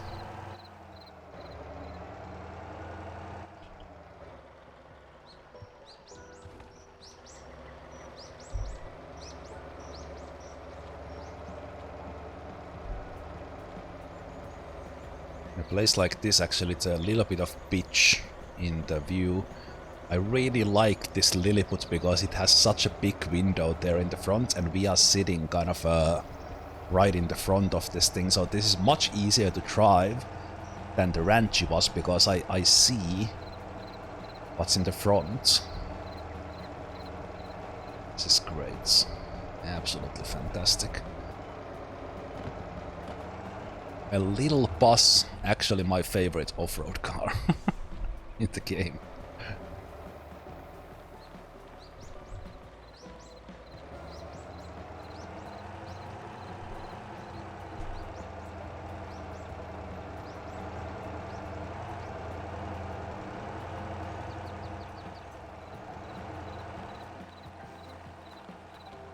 Yeah, for the Ranchy, the force feedback was like crazy strong.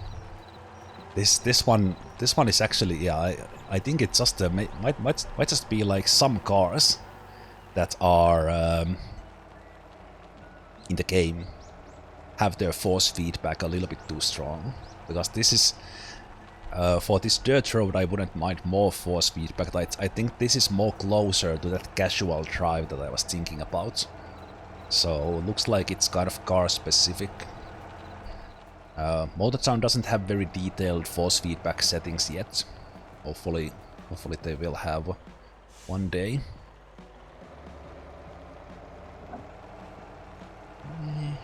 Yeah, this is just like pure joy to drive here. And this I absolutely love this big window that we have in front of us.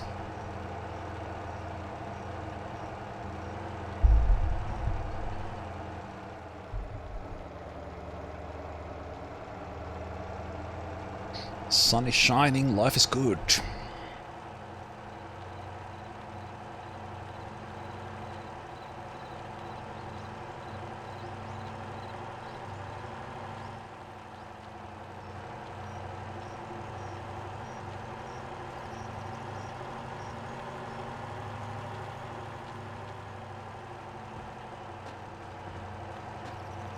Yeah, I upped the force feedback to 50% from 30. And this is like 1/3 of the force feedback I was getting in the Ranchy. That was just crazy how much what's the difference here is. So if you are playing Moza Town with force feedback wheel, change car if it feels a little bit off, and adjust the settings depending on what you are driving, because this feels like perfect for me. I feel the road just a little bit, but wheel is like very nice and easy to turn. I literally had to like I had to like work to turn the wheel. So I don't know. Does Ranchy doesn't have power steering, so maybe that's the roleplay there. I don't know.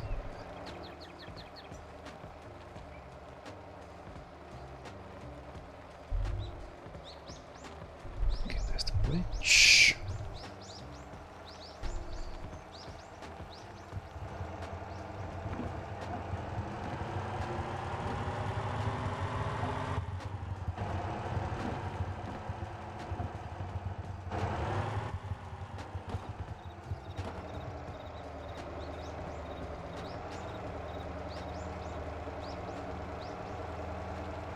Nice, very nice.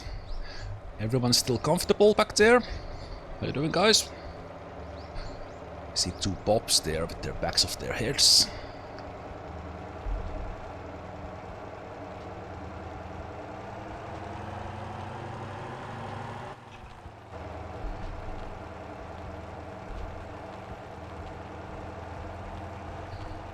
Nice and easy. And we are coming to the shortcut parts.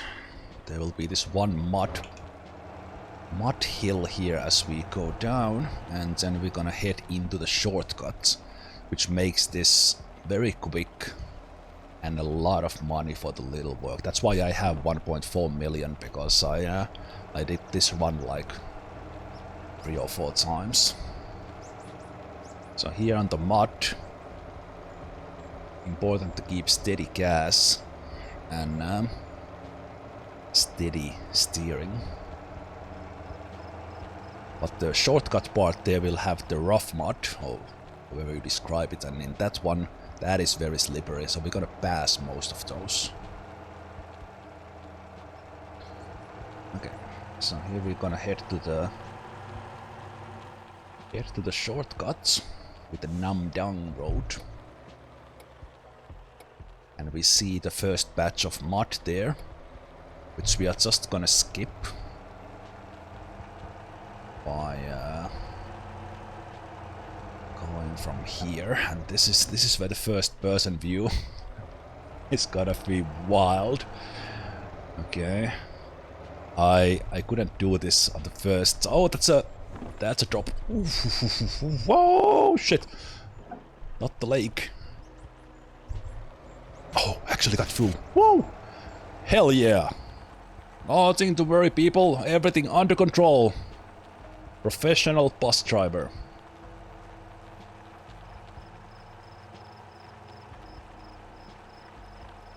Okay. Here.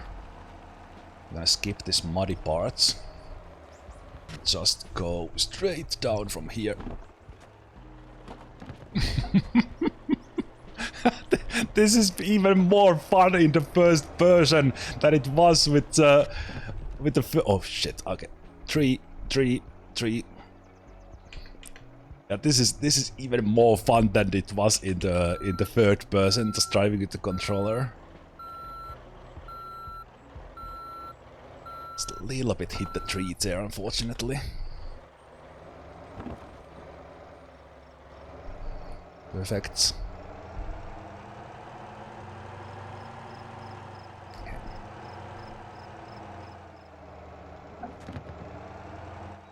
Oh, did I get stuck on a... Oh, I needed to go to the side here. I think I'm stuck from the belly. Fuck. It was close. Yeah, I think I'm stuck. I should have gone a little bit there. We were already past the mud. I didn't. If I look at. Yeah.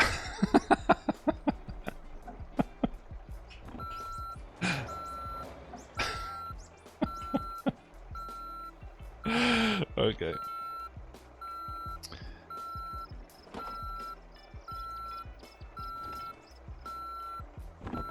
I have to do that again.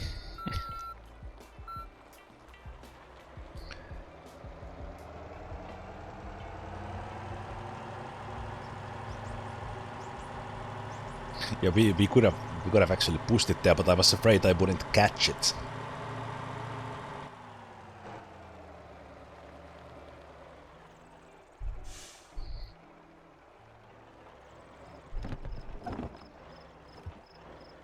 It's amazing vehicle, the Lipots. Okay, now we go to the right. Get back to the dirt parts here. Enough speed so we don't get stuck from the belly. There we go. Easy. Easy game.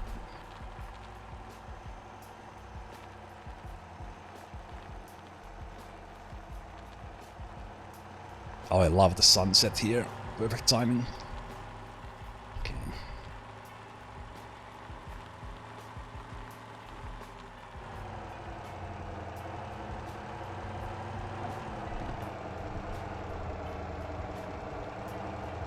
We are not going to the right, because that's where the mud road is. And, oh no! I was not supposed to come here. Fuck. Okay, I guess we gotta test if Lilliput actually makes it downhill. We made it over the tough part, so Lilliput might actually get it here, as long as I steer carefully and not accelerate too much. But if the wheels spin once, we are stuck. Okay, it actually made it through. Amazing. Okay. Nice. Okay. I think we have muddy parts coming here that we need to like slide down.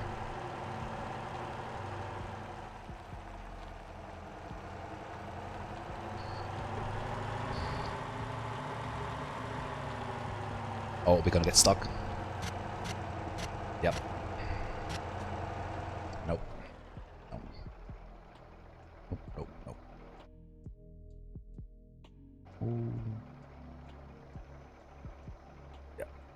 We usually skip that part.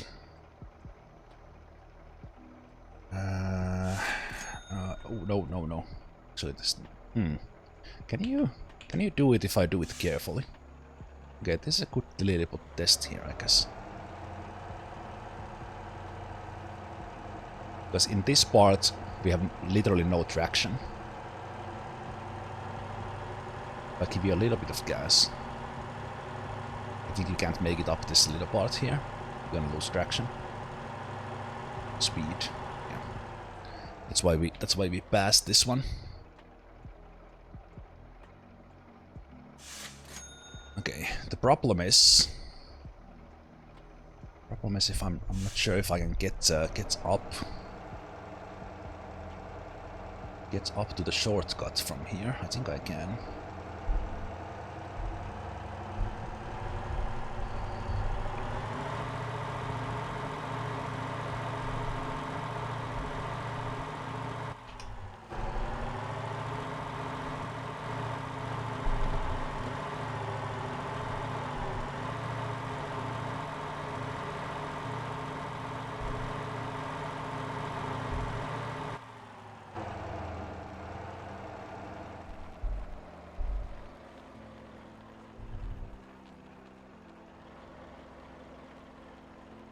A little bit of a drop here.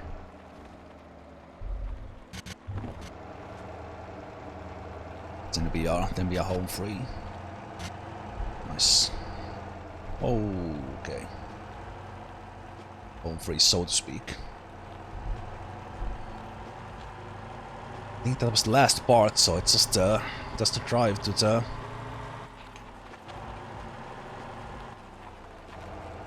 town.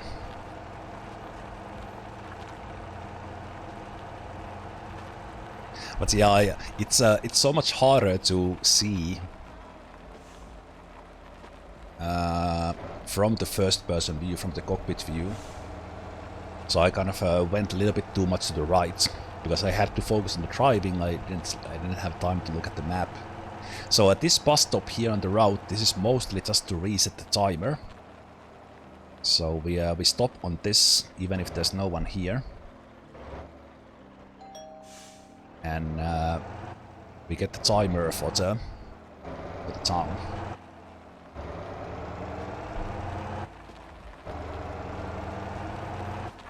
Yeah, because the comfort meter there in the bottom center, it's basically a G-force meter. So if I'm driving on this road like 70 or 80, the comfort will move a whole lot more than it does on the road because I'm going like 40 max.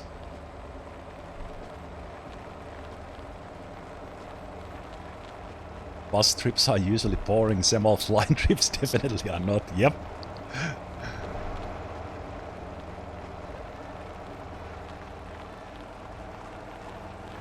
So we are now on the like the normal dirt road, we are no longer, we just took a shortcut there.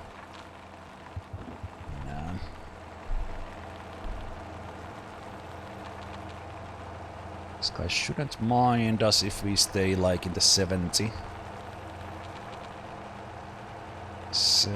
range.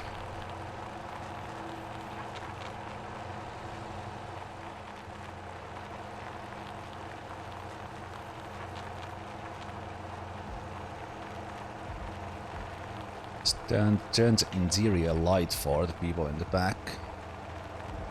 Oh, sorry, boss. Oof. I was this close.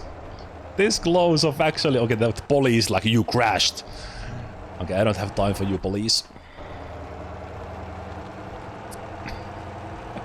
even that, like, comfort still at max. Two buses colliding.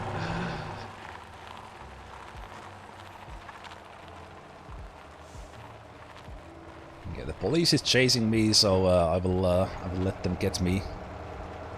Actually, keeping it just stop here for them.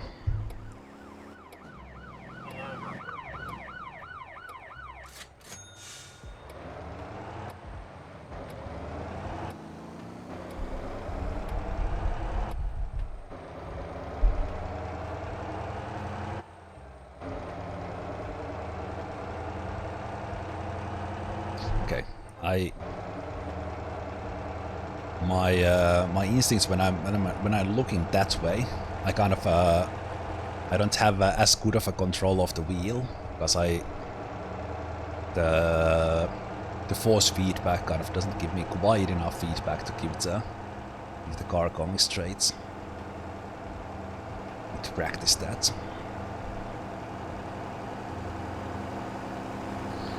Have a nice day, officer.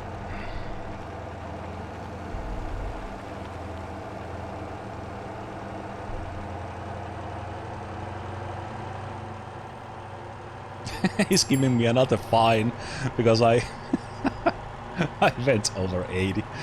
Oh jeez. Police. Giving me 200 fine when I'm making like 250,000 for this trip.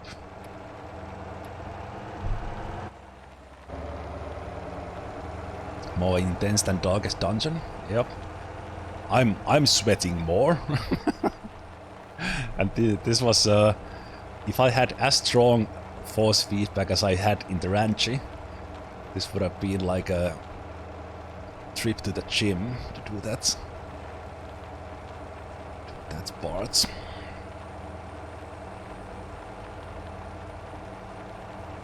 Yeah, this actually with 10 passengers on board, this might make like. Oh, let's see. We are 1.4 million. Let's see where we get. Let me get this police off my back.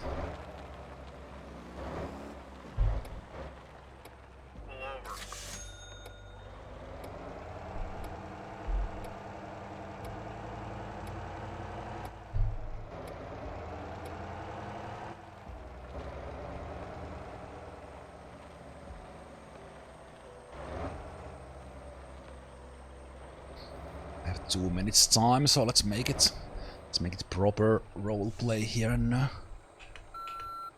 burst in.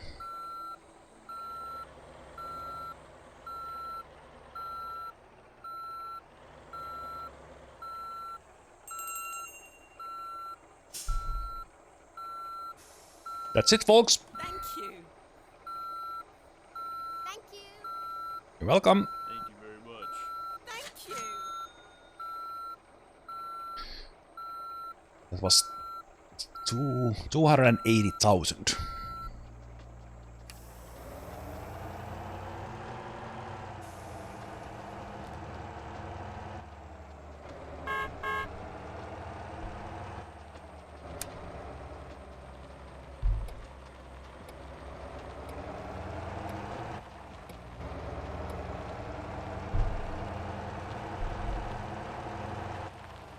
Let's do the little circle here in Gapa. Yes, 280,000 coins. We went from 1.4 million to 1.68. How you doing?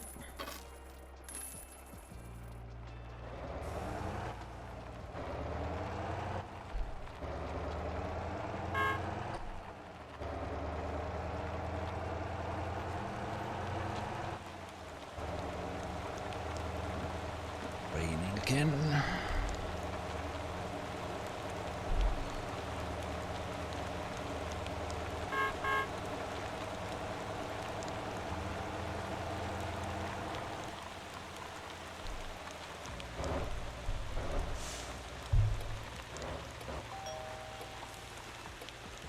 Welcome.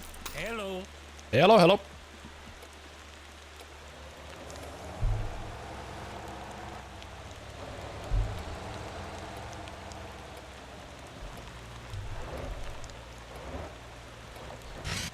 Okay, thank you, boss. I was doing a U-turn, you know it.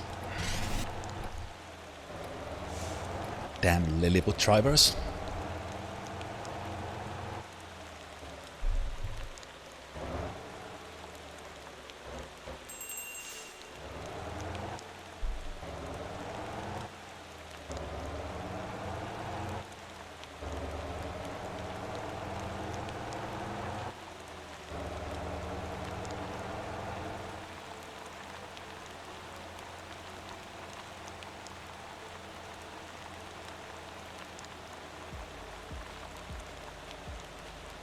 Whoa, has something changed in the game? Has the game updated since I last played? 22,000 a day! What? Hello. That's like 7,000 more than I've ever done with the company. What? Okay. I didn't check the version history. But I think they have adjusted some things, because that's more money from the company than I've ever done. Oh no! Oh, now I know. Now I know. It's right, it calculates that one to the day length that you set. So we actually have double days. Because I set it to 60 minutes now. Ah, that's why. I was like, wait a minute. What has changed? But that changed.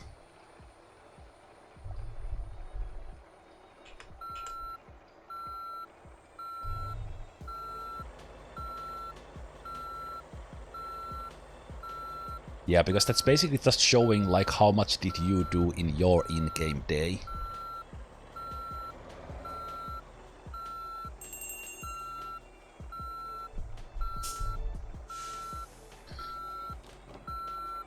Thank you very much. You're welcome. Thank you. Thank you.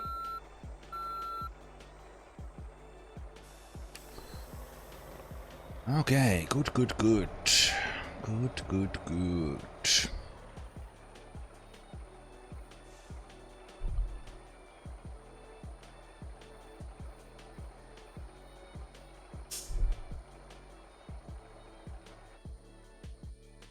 Ooh.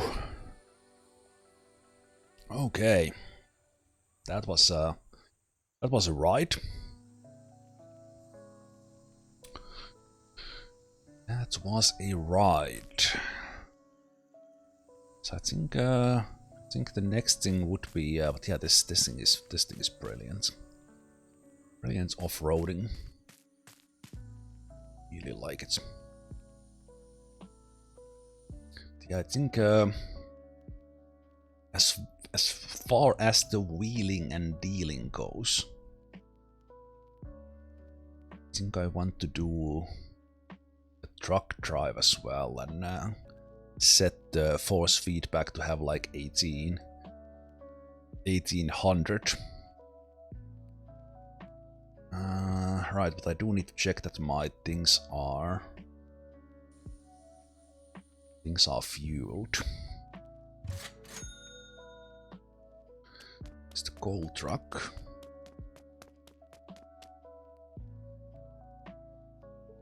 So let's take the tanker fuel.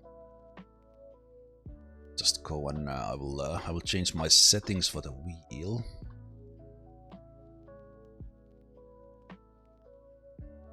Change my wheels for the so let me see. Let me do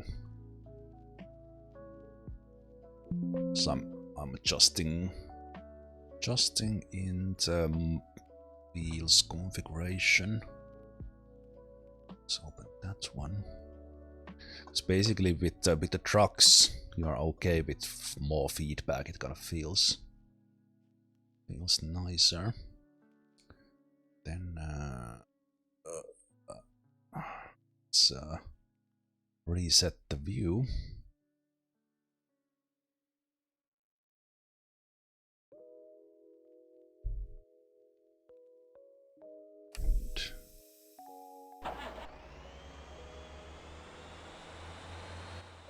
So I'm here at the racetrack because it's a convenient place to spawn the vehicles and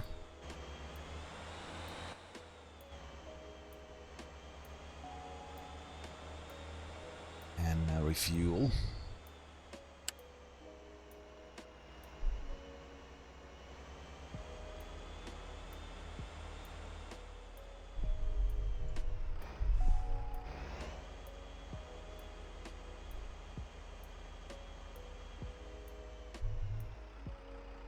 Man, this is fun to drive.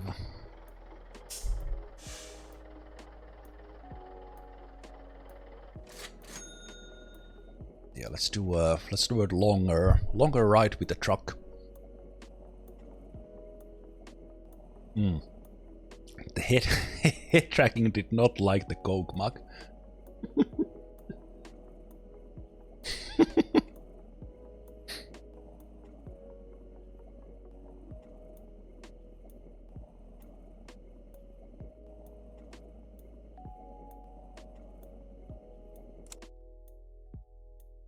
Okay, so let's, now that it's refueled, let's go and teleport here, and then I'm gonna take fuel from the OG drilling, and we'll drive it all the way to the Jeju harbor. So I have a house here, the deserts. So we're gonna take our car. Let's drive it a little bit forward.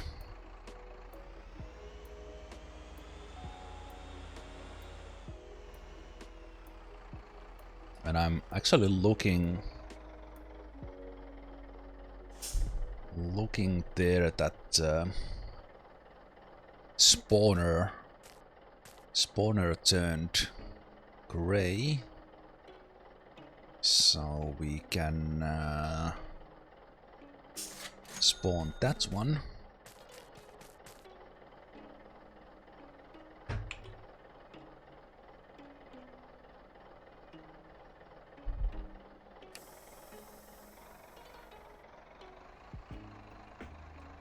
I'm here gonna just going get that one on. This is a little bit awkward from the first person because then I have to take the controller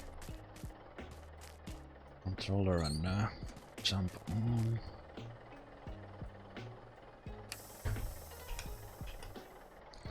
Then we drive forward a little bit, and again watching that courage spawner turns from green to gray. Then we know we can spawn the tanker. Let's go.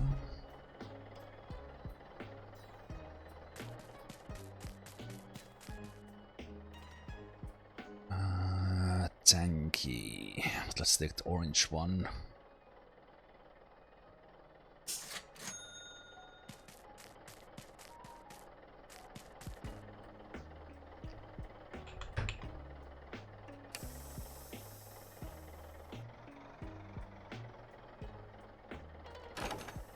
Okay, it was actually almost there.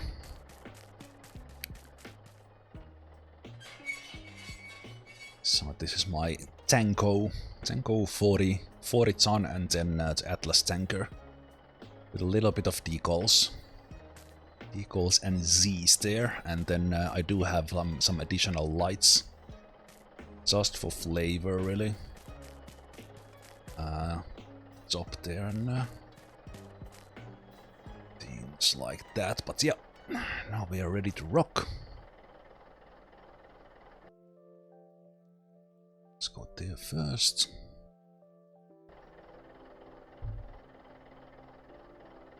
Now with trucking.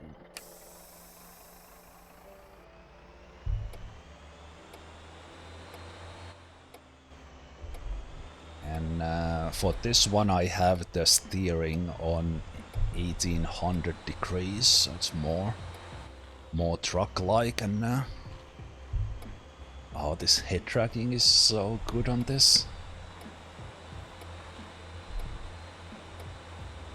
So yeah, I basically just tested the open track or the head tracking, but I didn't drive it until today. So just having that Ranchy run and Lilliput, and now this, I absolutely love it. So it feels so natural once you get used to it. Okay, but this one is also, now I have full I have full force back, and yeah, my lights on the setup are going like this. because the force feedback is like I need to tune this down just a little bit so that kind of nothing breaks from my desk. But that's the thing about like this Moza R5. So it has 5.5 Newton meters in it. It is pretty damn strong. It is pretty damn strong for a table. There might be some screws falling off my desk after this. Well, this will be a smoke test for all the clamps, all the cable management, everything. Luckily my computer is not near the edge. Okay. This is... All right, do I have the auto shift on? Okay, we need sport mode for this. All right, but I have the axle down. Right.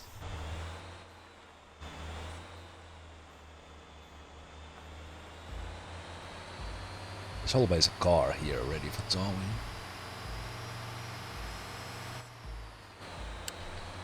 Let's put lights on interior so we see a little bit of the nice, oh, work in progress hood, I guess. Okay, so we're gonna get some crude oil from here.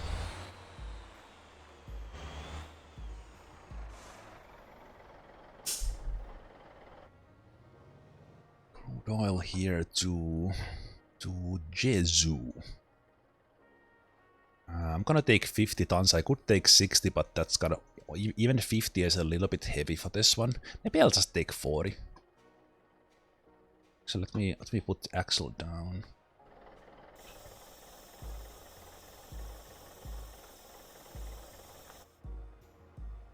Just to see the tonnage. I think I will just take 40. It's a more comfortable drive. Yeah. Let's do that.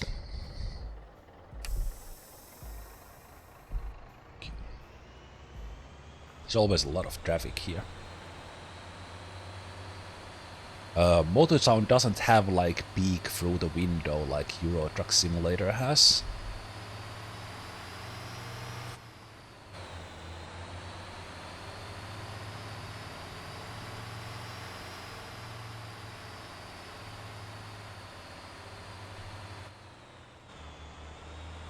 So can't like look that way, but mirrors are nice, and with eye tracking actually checking those mirrors is really nice.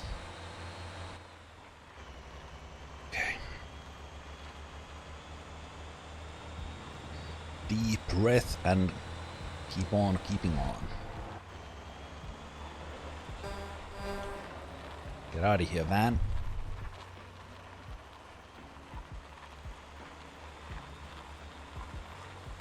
"40 tons coming down the hill." For this one, the NPC traffic is just too much. For this, like, we are somewhere in the remote region, and the game kind of spawns vehicles like it's downtown. Oh, jeez. Get out of here. Go, go, go. Come on.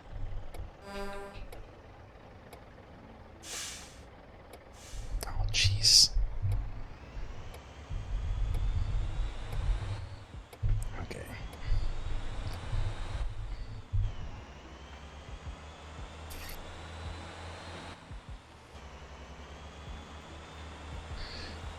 Okay, at least we are in sun now. So we have a daytime drive.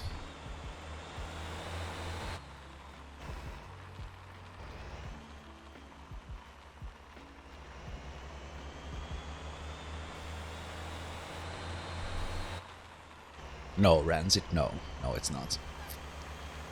NPC drivers, we can call them.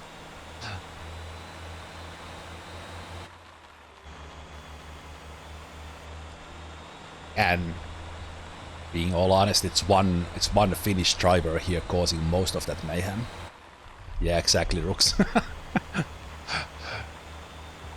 Finnish driver jokes we can make.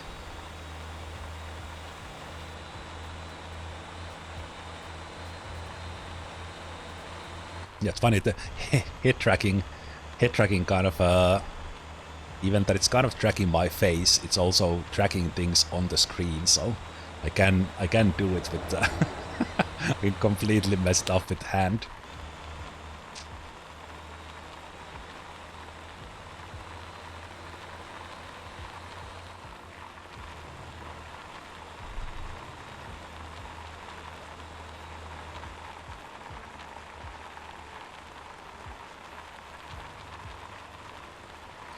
Gotta say, with a wheel, for me at least, it's much easier to do smooth curves compared to a controller and using thumbs. But man, this force feedback is fighting me. I kinda like it, but also it's a good thing we are paid a lot for this one, because this one is truly some work.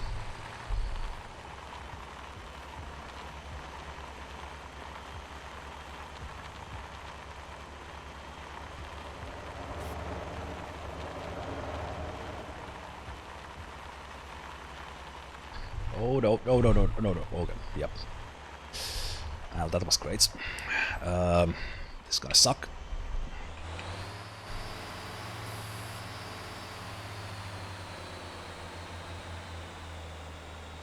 I should have just driven behind that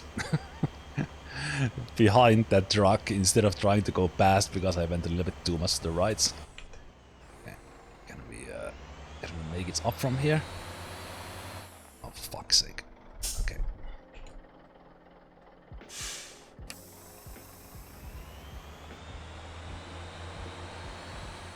Oh boy. How do we get out of this without using the road service?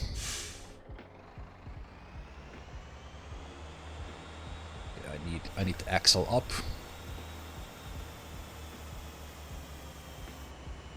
Put 20 tons on that second axle. Yep, that's enough. Oh, a little bit of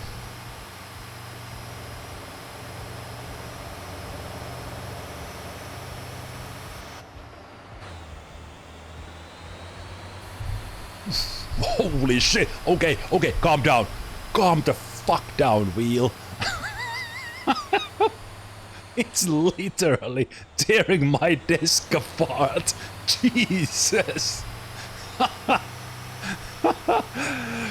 Holy crap, that was I came through I think it was the bump on the road coming from the dirt to the pavement. Holy, okay. I was thinking about in the Moza settings, it has hands-off protection. Like even this 5.5 can actually put up quite a lot of torque.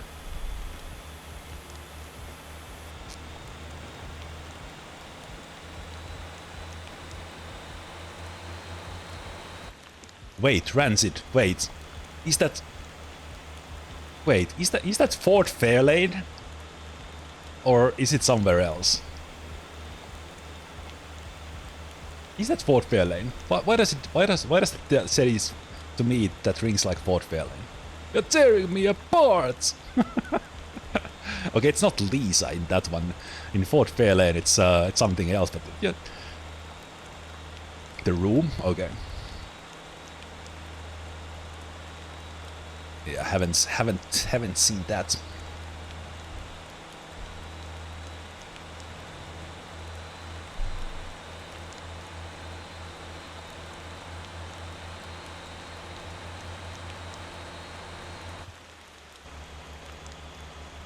Best worst movie? Fort Fairlane is great.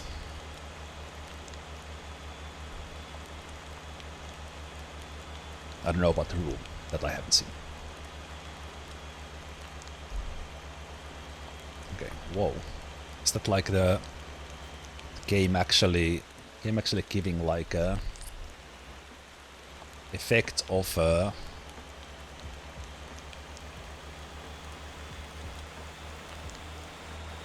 why does it why did that part feel so dark even with sun in our eyes?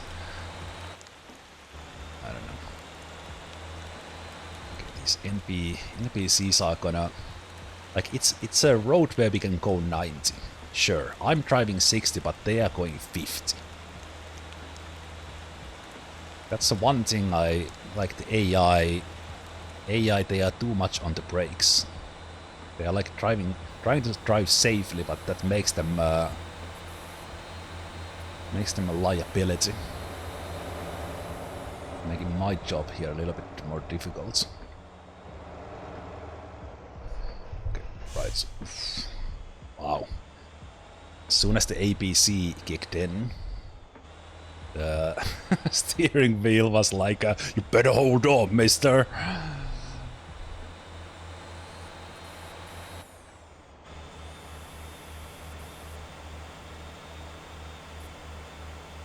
Okay, I can't slow down here, Mr. Pink. Jeez.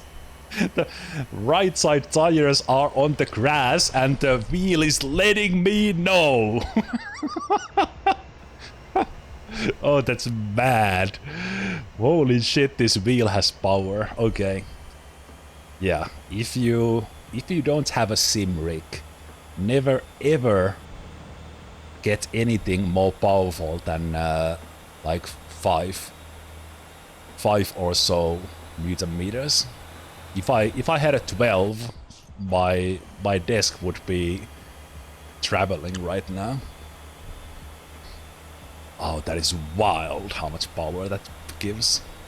So again, this is my first wheel I have owned, and I think because the wheel is big, the TSW wheel is big, what the Moza R5 wheel base gives, it feels more because of the diameter. So on the edges of this one, it actually like it jerks like a mother trucker.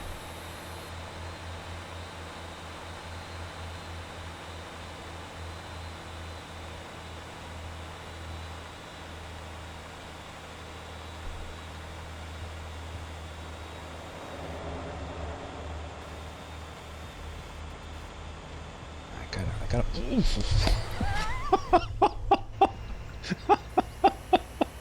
Jeez. Yeah, I better hold on to the wheel. Holy crap, that's strong. Amazing. I don't know if it comes down, if it's visible in the, like, does it come through in the wheel cam how much this actually janks? Because I'm like sweating here holding on to this wheel. Because this yeah, this is fantastic. It's a little bit too sudden. Okay. Yeah, that's this game needs like adjustment settings for the effects, because it's like super calm in here, but then when I brake, yeah, I know, I think I hit you, sir. Yeah. Can you get off my ass?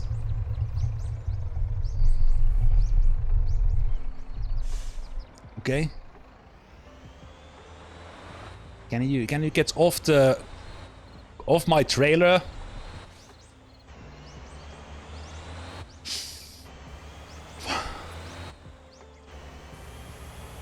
Oh yeah, that is true. The camera is probably shaking because the whole desk is. That's true. Okay. Oh, but okay. Yeah. I'm holding on. I'm holding on.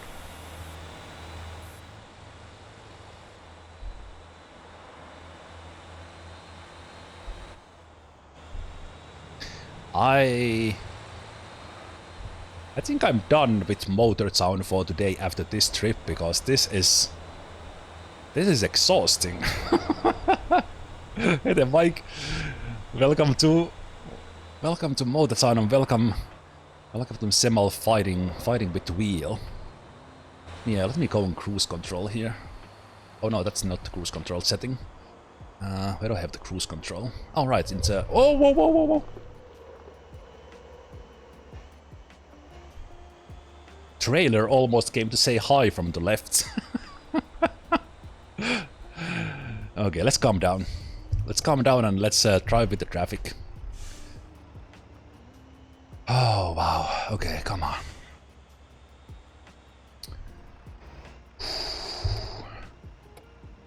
Jeez. Oh.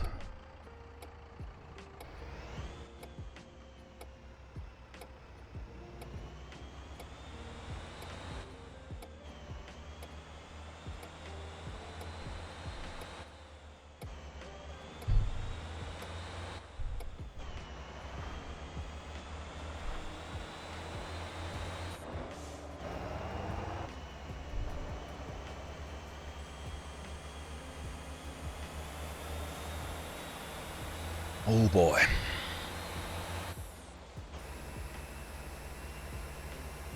Like I don't know, for you guys, the bus drive down the hill might have been intense, but in here I'm terrified of the wheel. This is tense.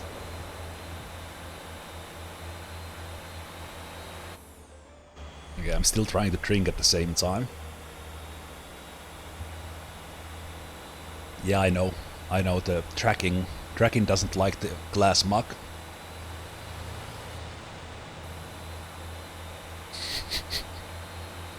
Luckily the force feedback doesn't react to the tracking.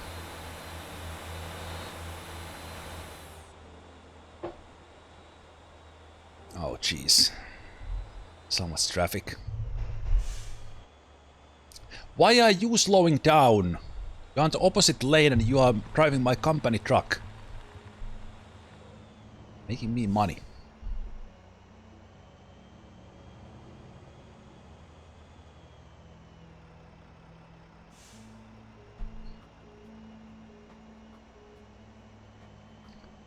Well, speed limit is 90. As you can tell.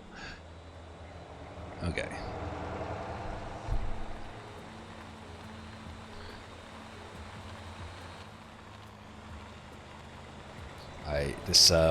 Yeah, it's a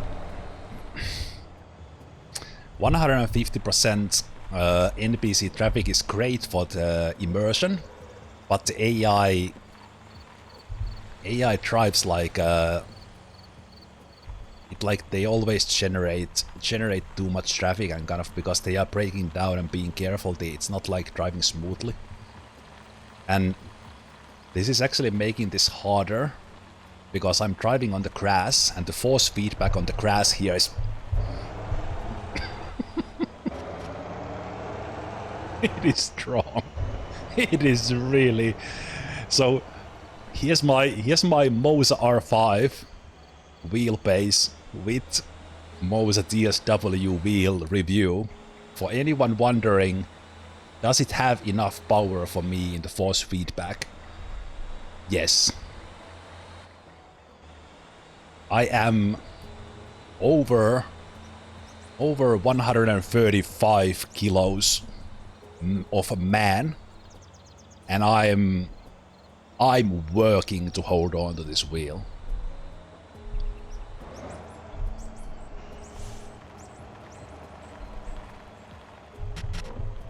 Oh, sorry about that, boss. Okay, we made it to the refueling station. I need a breather. I need a break. Whew. Okay.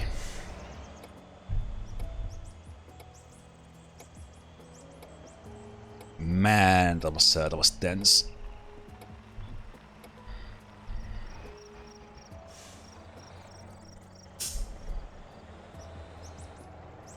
Oh, not at the fuel.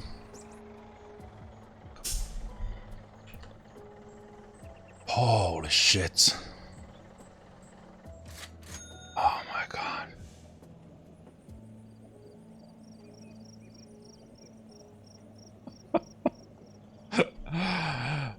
Oh man, if I keep playing this game, maybe my trucker belly is actually gonna get slim.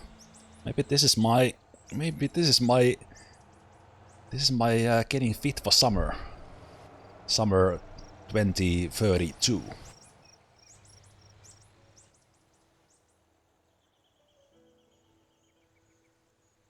Okay.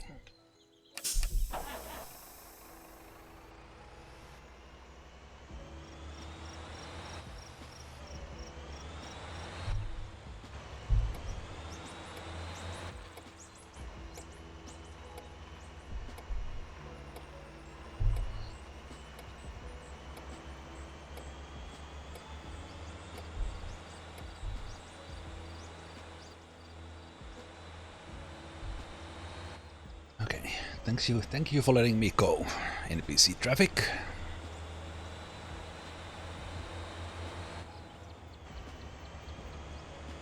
Maybe we have a little bit of a open road here for us, so I can actually mess up by myself and not because of the NPCs.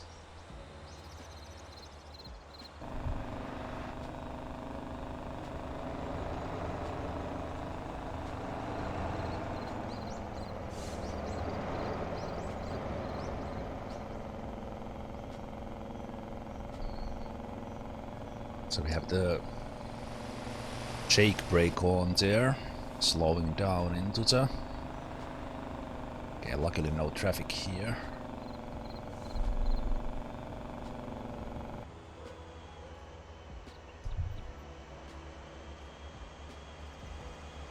Is it good?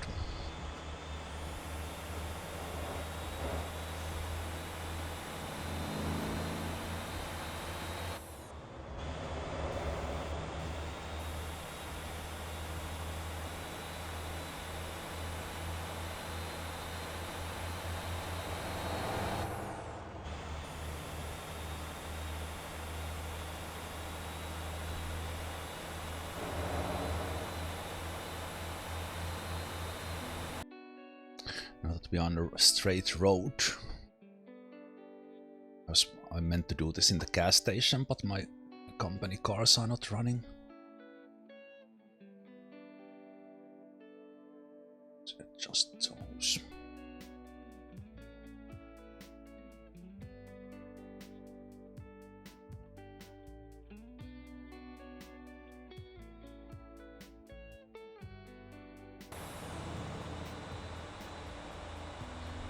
So let's do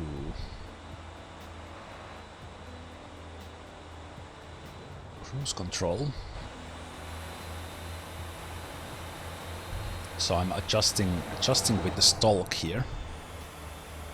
Have mapped it to this one.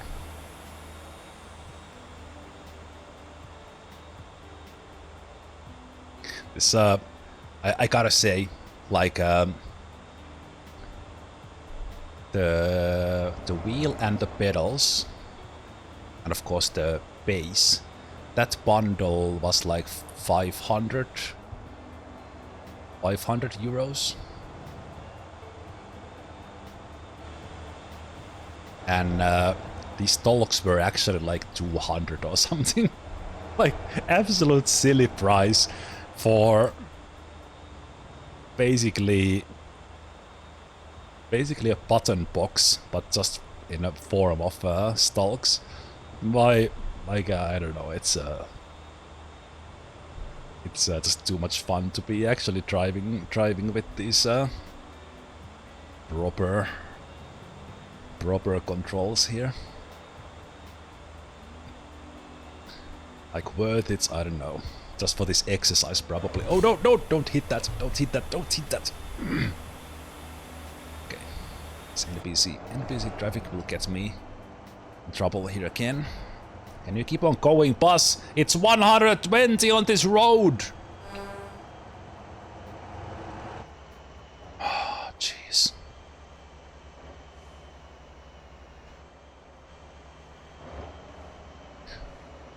What are you doing? Okay. Looks like the NPC drivers are almost as good in driving as I am.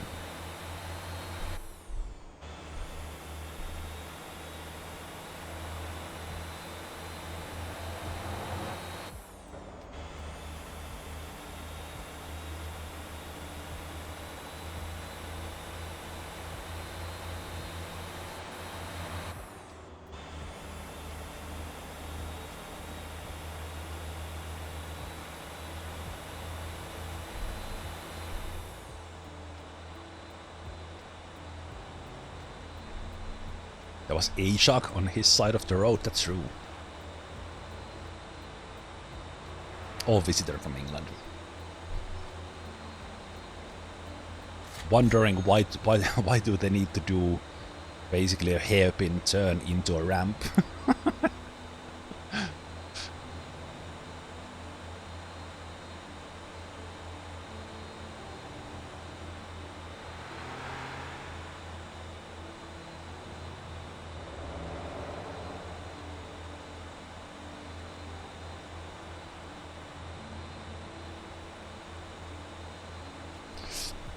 Ooh, I was sure I would hit that. Sure I would hit that bump there.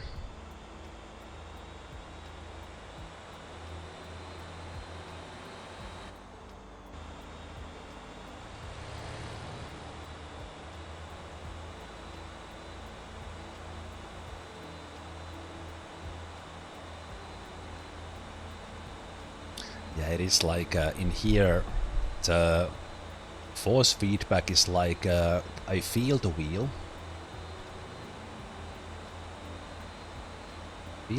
But when I hit like the grass or something, it's just like it comes with like 25x power. What is the speed limit in Finland? Highways are 120 in the summer. 80 is like the outside of town base limits, but then there are like roads that are 100 or 120, and in the city limits like 50, or in like populated areas or suburbs 40. But like the base limit for cities is 50, outside 80, and then 40 or 30 when there's a lot of intersections.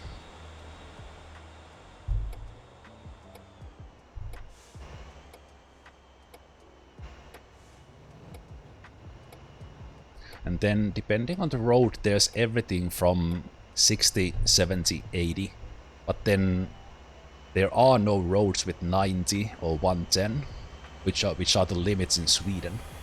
So Sweden doesn't have, at least in the roads I have, instead of 100 and 120, they have 90 and 110. I'm not sure if they have 130.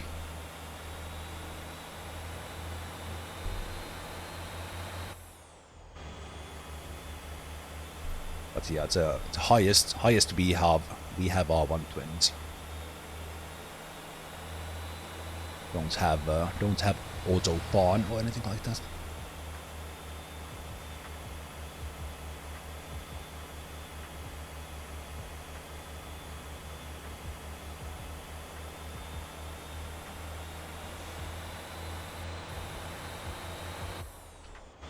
I'll change in the sport mode here because if we could actually get this thing going up the hill.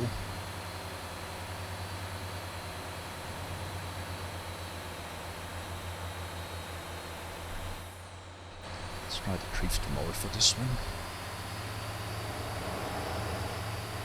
We don't change the gear. Should have had a little bit more speed for this one.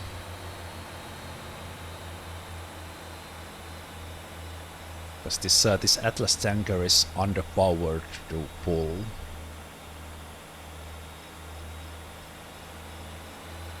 Even a half tanker.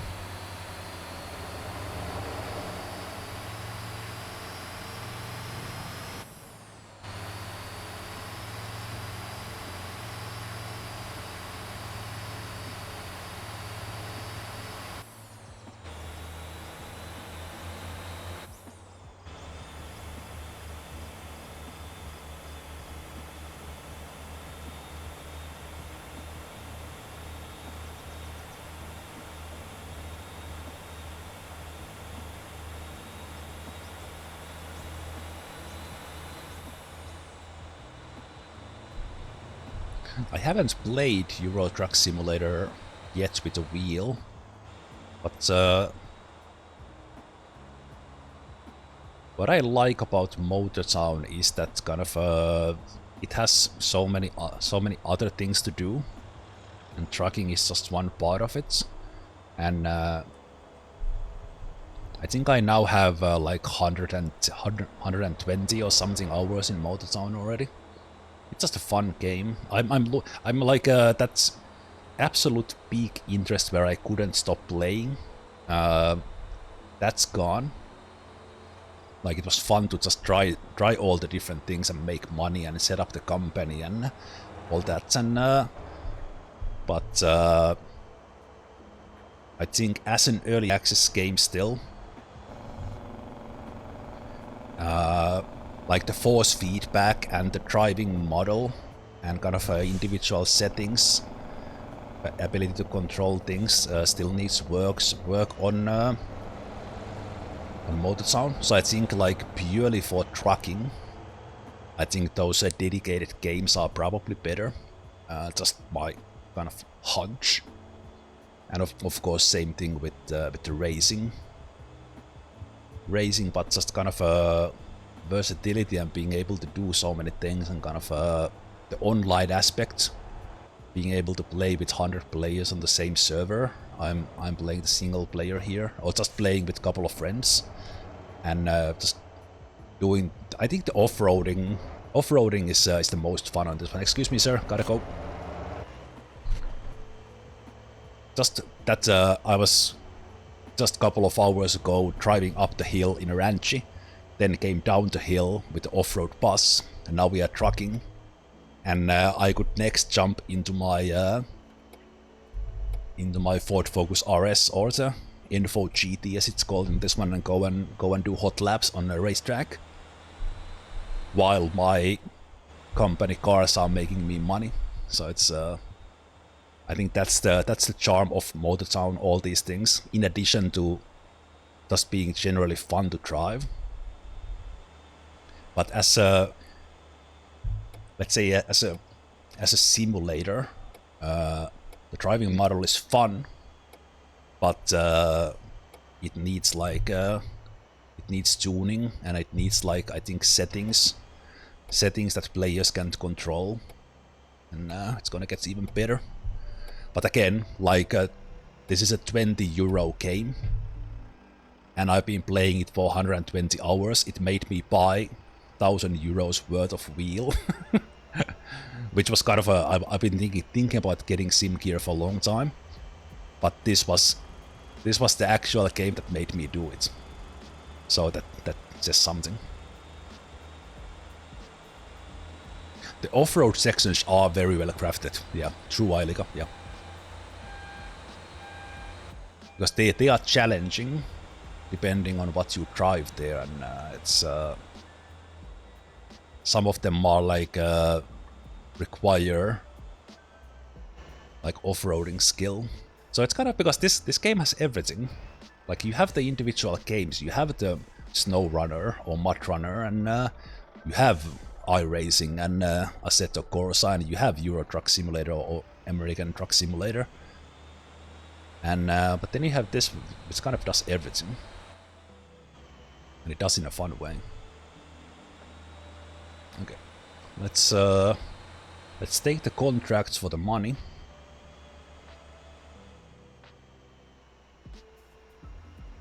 Money here, so stop before we go.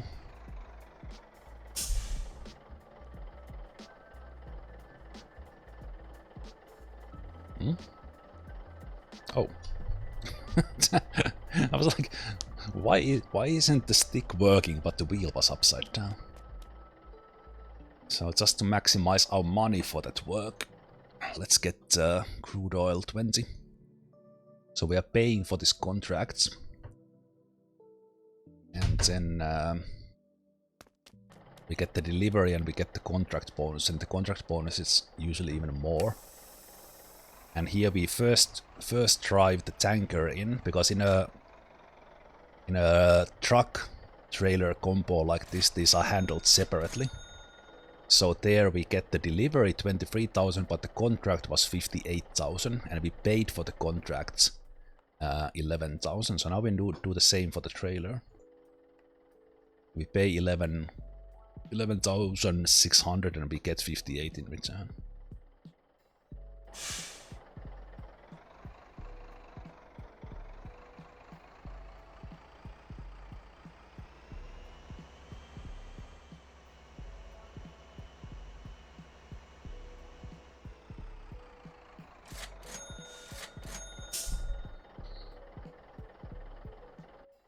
And then let's do the... So now we have delivered crude oil. And this one, I've done it before, and this crude oil is producing fuel. And it is producing fuel by default, but you can speed it up with crude oil. And now we can take this crude oil further. And I would take it to... Okay, we need to wait here a bit. It's like the... We need to wait for this to reset. Fuel storage is not in the setup right now.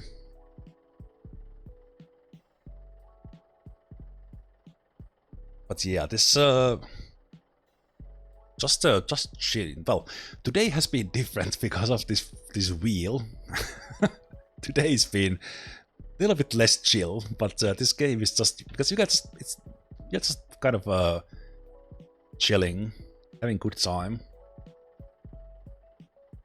You can kind of drive like a madman, or you can drive like a proper trucker, and it's just a chill fun game. Okay, so we are waiting here for a couple of these to reset so that we could get the closest fuel storage, so we can get a little bit of a shorter distance driving as well.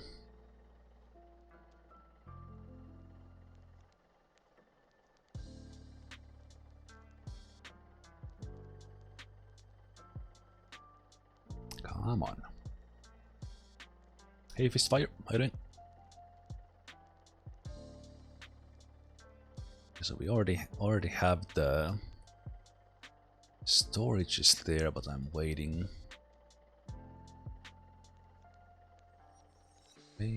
for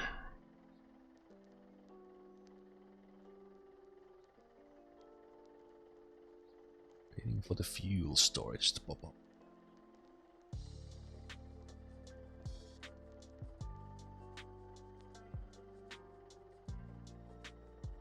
Yeah, for like drifting and stuff, having a handbrake is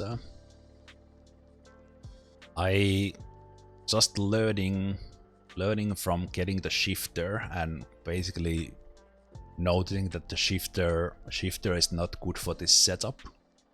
It's I think it might work for the normal wheel, but not for the truck wheel. But yeah, I think until one day, which will probably happen, I get like an actual like a rig, which I'm already considering, just because I would like this whole thing to be kind of something I can just take and put to the side. Okay, there's the Noxon fuel storage. Something I could just put to the side and then put to place instead of clamping it on the desk. So let's take that. I think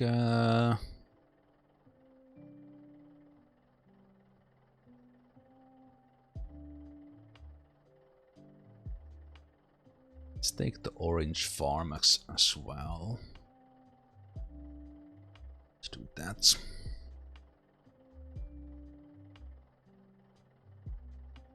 Okay, I'm also enjoying here a little bit of freedom, not having the head tracking on. Stretch.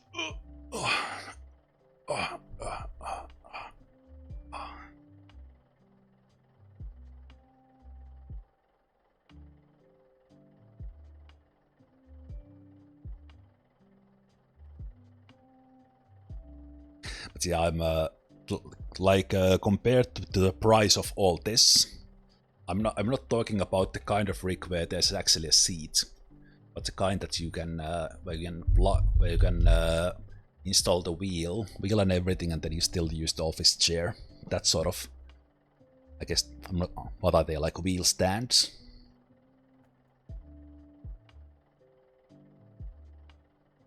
Okay, let's go.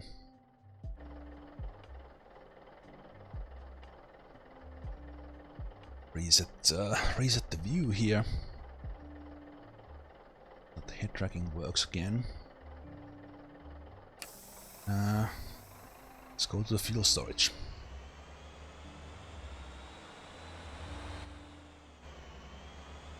But yeah, I think Ashak, you or someone else, you asked if I'm gonna get a racing wheel. At some point, yes. This was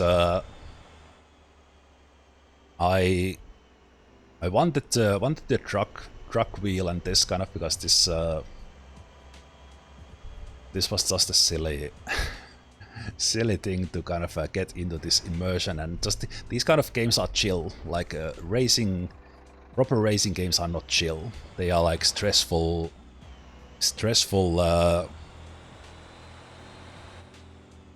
kind of well, they are sports. So there you kind of want to drive fast, you want to do well. And so this one was for this sort of chill fun. Not to say that racing simulators are not fun, but they're more serious. So this was that's why I got this first. And I did want this separately instead of just getting like a racing wheel and then using the racing wheel in this one. Because I wanted this big one. But yeah, racing wheel at some point, because I've been watching a lot of like iRacing, but just haven't had enough inspiration to actually get the stuff. So this was the first step, and then I can get the racing stuff as well.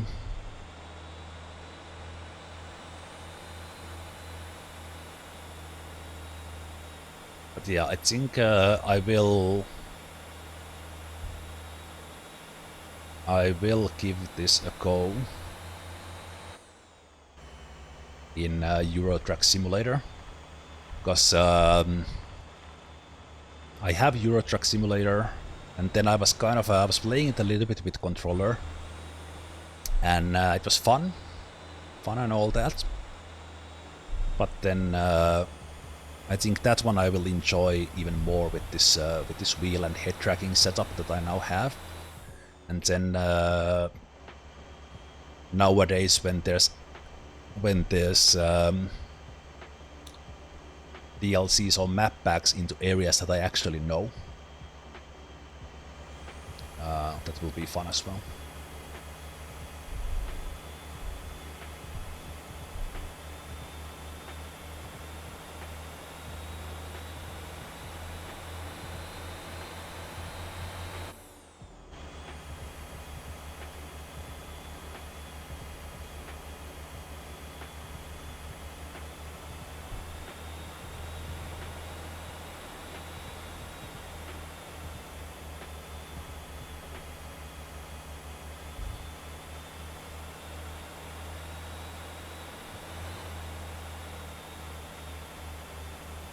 I didn't check the tonnage, but there's pretty big difference between hauling crude oil and fuel.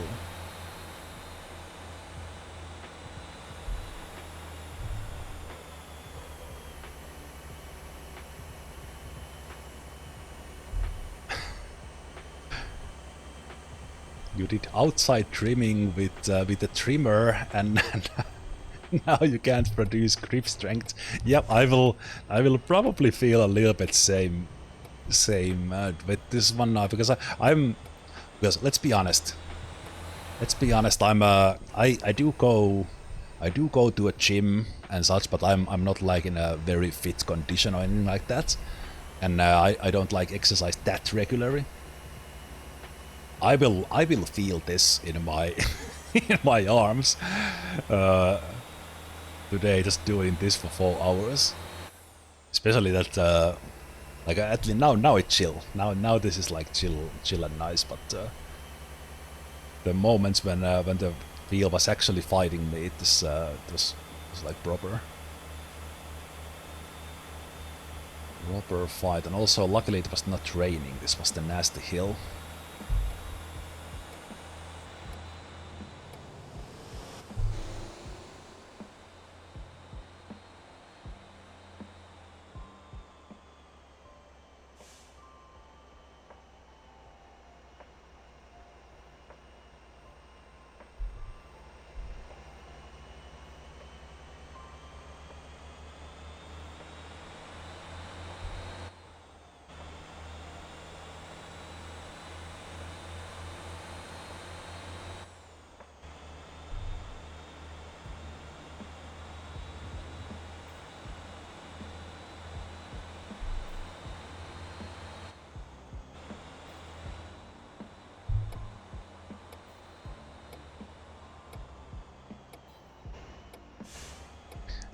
Here on the normal road and such, I think this force feedback is okay. But yeah, I don't know if I didn't see that one video about opentrack and I didn't have the head tracking in, today would have been so much less of what it was. This especially, I think considering I'm using it for the first time, I think I got the settings pretty nicely in a way that we can do this. We can turn a little and then we can go all the way with a little bit more while I still see the screen. It's really nice.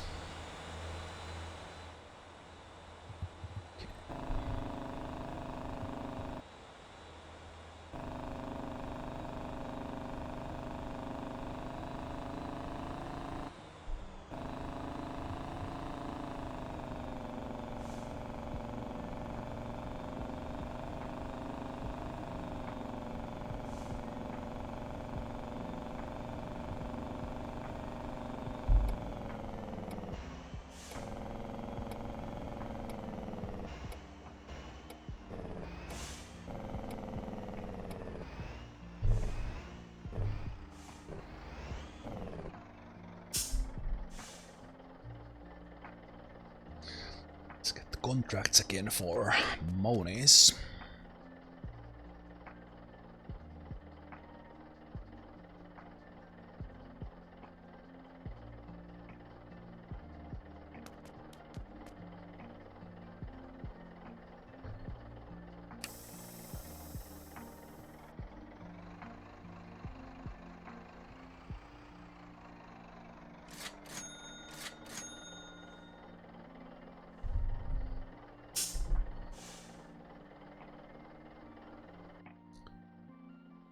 Let's get the contract for the trailer.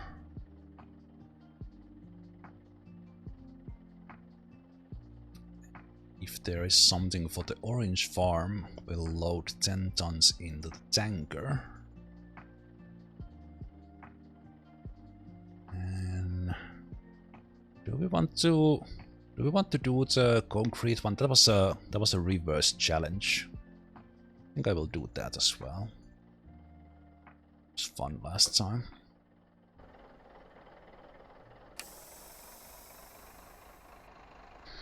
Okay, let's get the trailer in place.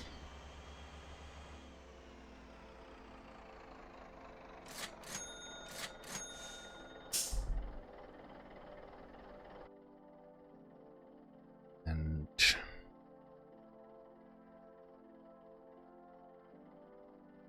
load 10 tons into the tanker as well.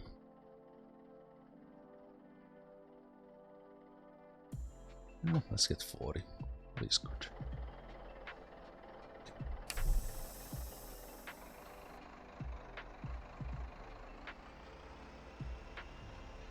Now I can't really see to the right. Just well enough. Okay. That was brave.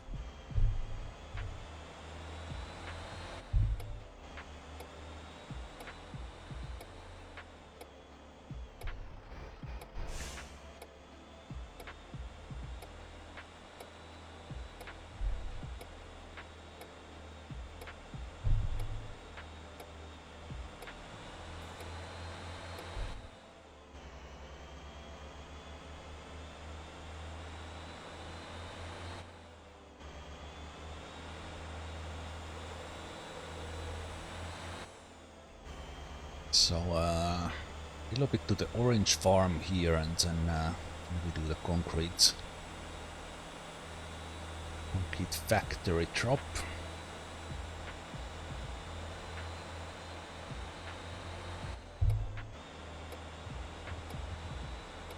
Yeah, there's 13 tons again for the 60-minute day.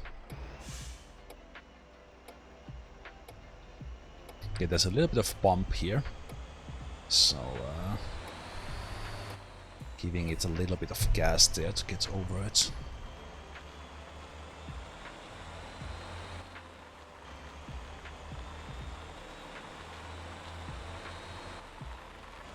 Yeah, here on the bumps and the dirt road, the wheel is feeling again. Yeah, again. I'm happy I set up the draw distance to the max. It's kind of seeing those bridge lights there is nice. Okay. This one is a little tricky. Little tricky to get, so we'll just okay. Going through that fence with controller doesn't feel anything. Here the wheel tried to rip me with my arms off. Okay.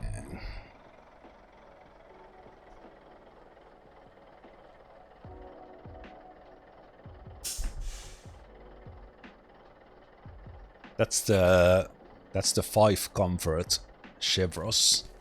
Chevro. Is it Chevro? Servos. So we can turn this into a very nice taxi. Okay.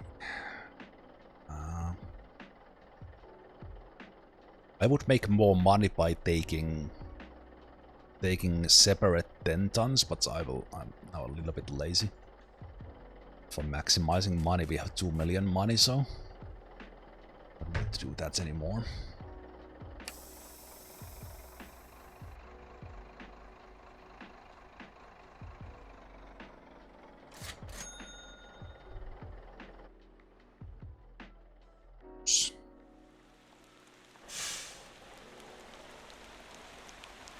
Oh right, I need to raise the axle up now probably.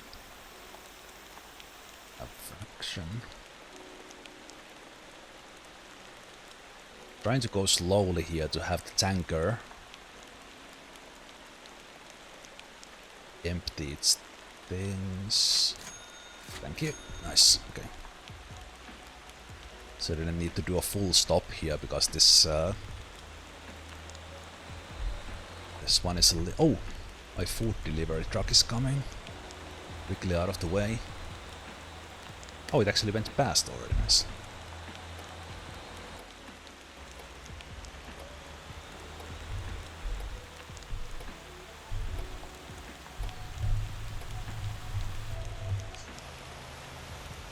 Yeah, I'm pretty sure now the time around that Lobo is struggling.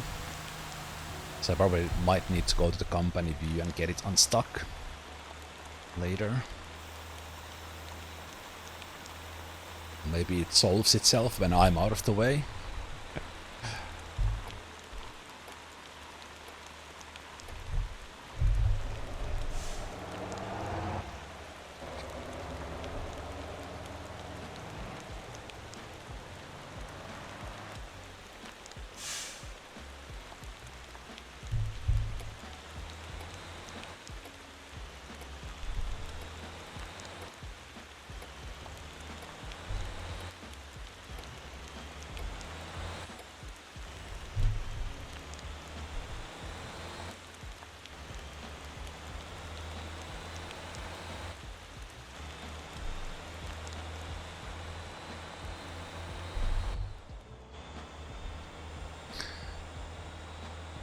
So I will try to do a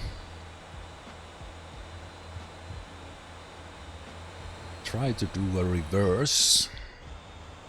It will be fun now with the head tracking.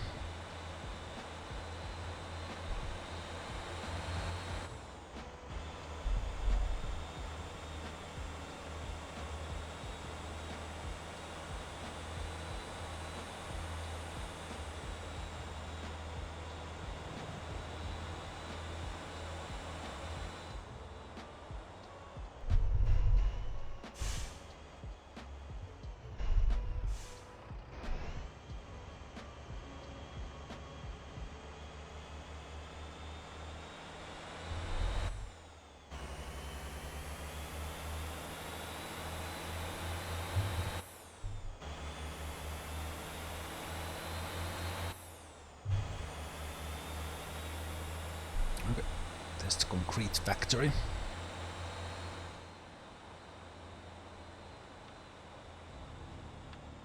Gonna take the contract from this first one. That's my delivery truck. We'll see if they actually want to go past.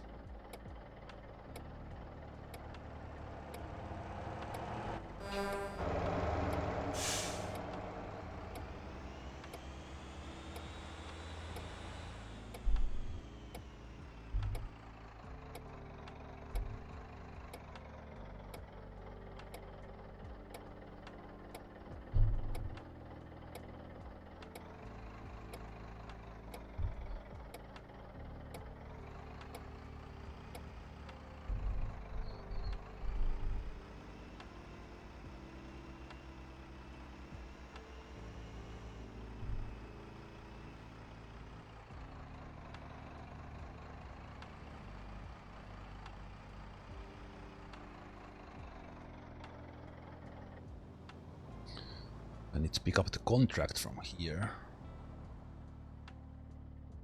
Again, I could do 10 and 10, but let's take 20. Stay in the truck. Now we need to deliver there. And separate tanker. So we first need to check that we are clear.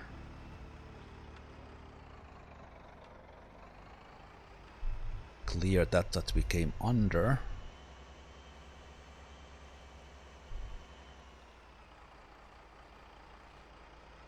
And easy way is to move those concrete trucks out of the way. We're gonna do it the hard way today. So let's first deliver the tanker.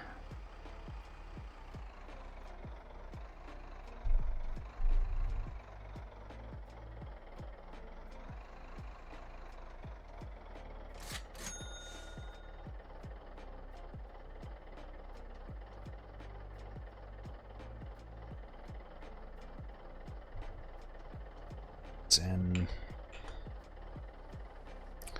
let's try to reverse.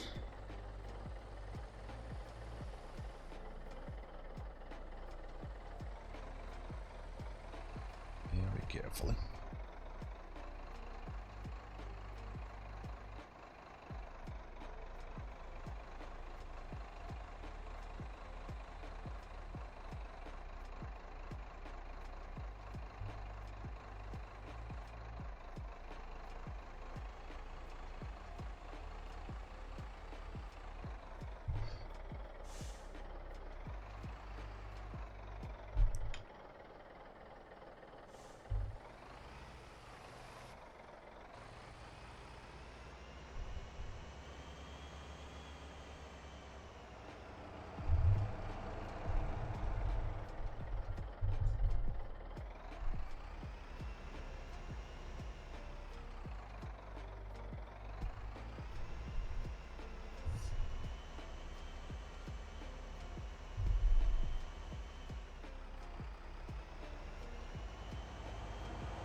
100% sure where to.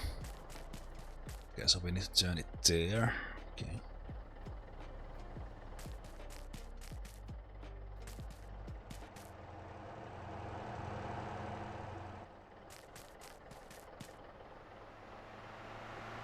So we need to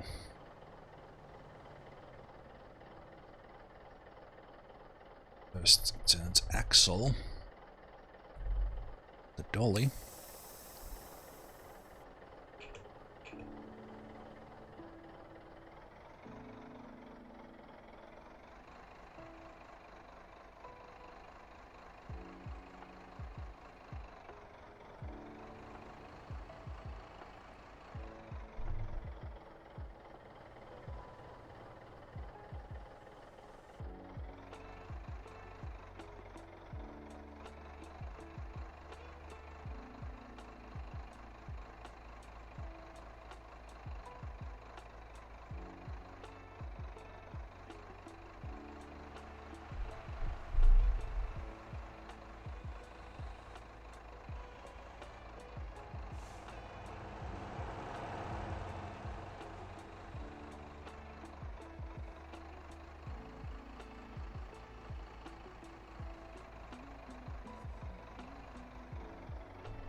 Said so soon.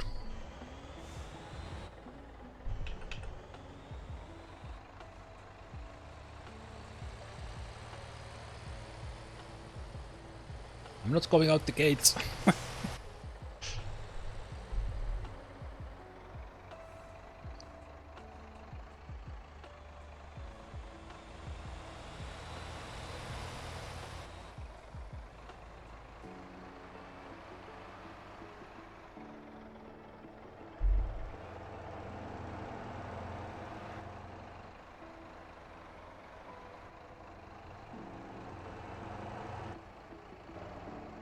Probably. Am I too close to it? Ah, yeah. Okay. So forward first. Need to turn more.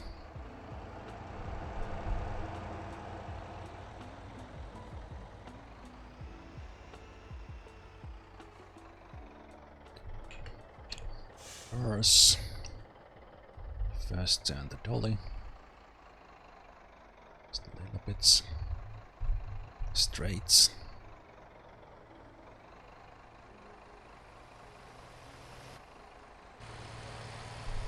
Behind the dolly.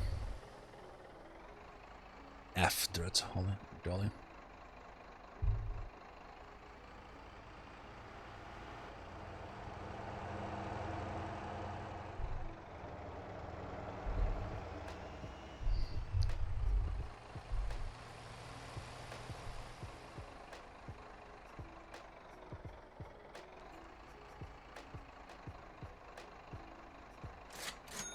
Ooh, baby.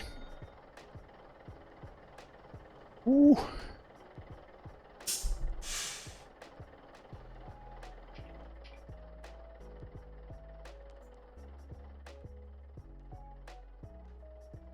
Yeah, that would be perfect even if I had to go further. Nice. I can still keep my trucker license.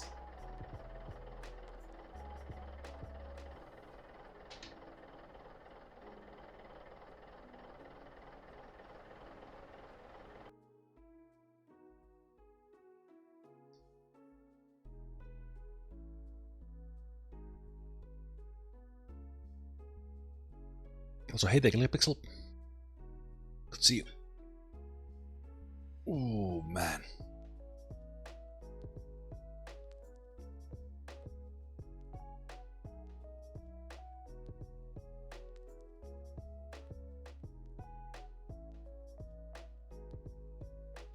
I think just to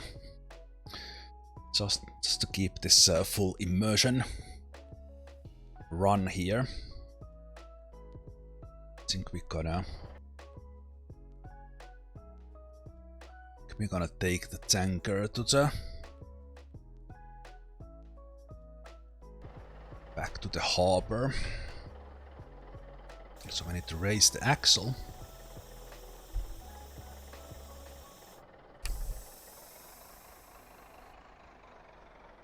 I need to remember to change to first gear from reverse. Trucking has been great, Kilopixel. I'm now for the first time playing with the wheel, like streaming for the first time, and then I added open-track head tracking, so I can look around, and that's it's been a blast today.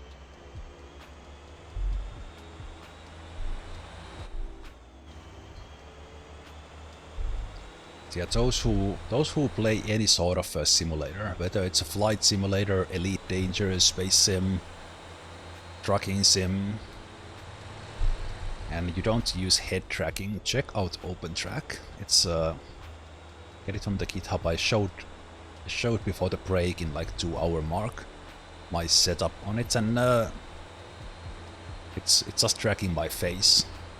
I don't have any sort of eye tracking, and it's been game changer today. How awesome it's been to drive with it, because kind of when you are driving around, you look around, and just getting used to kind of how to look with the head tracking, because you of course need to adjust it to the single monitor and everything. That was the thing, but it's been really great today.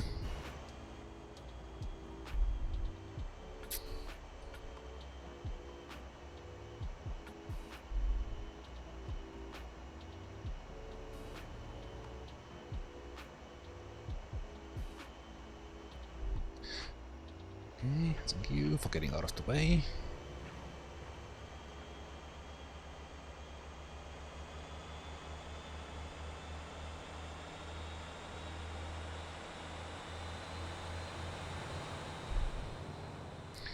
I am also extremely happy how I was able to set up the stream setup for this. That I'm not sure if I will set up the wheel cam every time, just because it's additional work, and kind of this. I need to tear this whole thing down to be able to work today, to work tomorrow, and all that. But it's so it's a lot of work even without setting up this separate cam and all.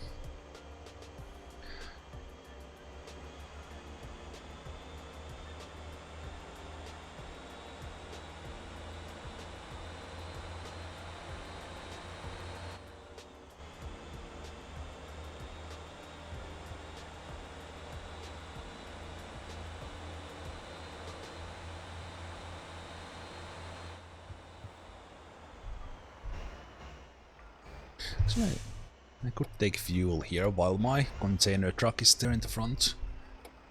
So I might as well fuel up.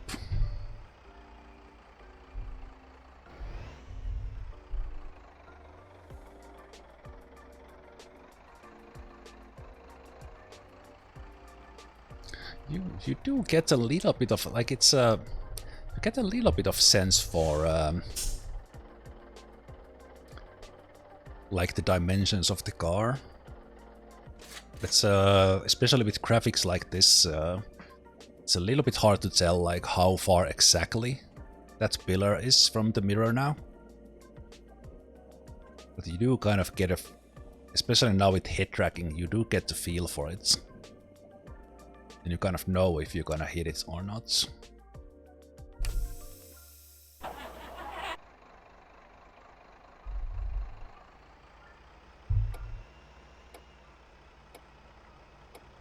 Yeah, this is a part where that little bit of forward would come in handy. Let me actually see if it works. I did say that.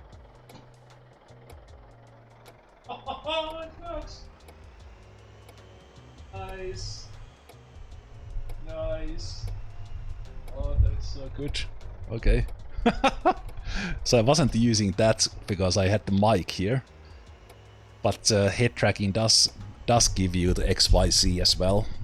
I did set up the Z there so we can lean forward. Oh, that is so cool.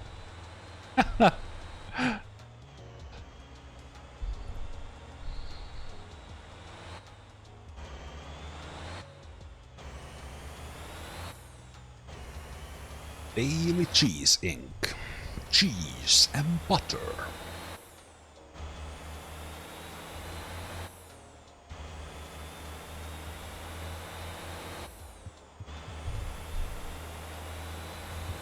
Okay, those bumps in the road are like cheese for the force feedback. It really likes those.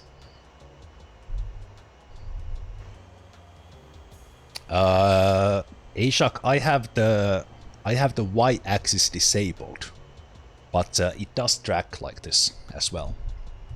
I'm just not sending them to the game. Same thing with the sideways. So I only have the pitch and the yaw and then the pitch at the moment. It also tracks roll, but I'm not using that either. Yeah. And for this Z-axis, I have it set in a way that there's a dead zone quite far ahead, so I can move quite freely here, just because it's kind of more relaxing. But then if I want to lean forward like I did there, I can. And I tested it when I didn't have the mic here, and it's actually quite fun to lean forward and kind of look around.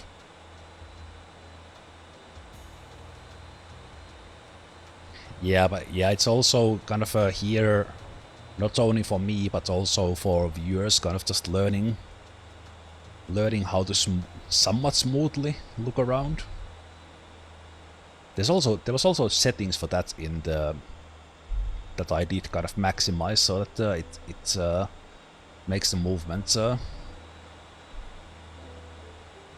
little bit smoother, but it does allow like fast movements if you want to look around.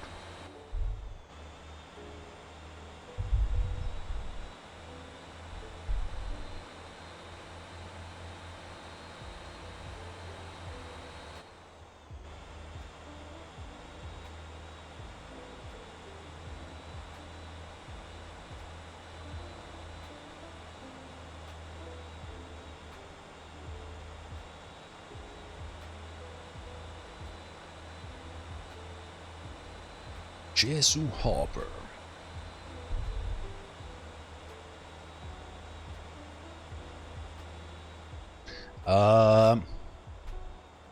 It's both, Ashok, because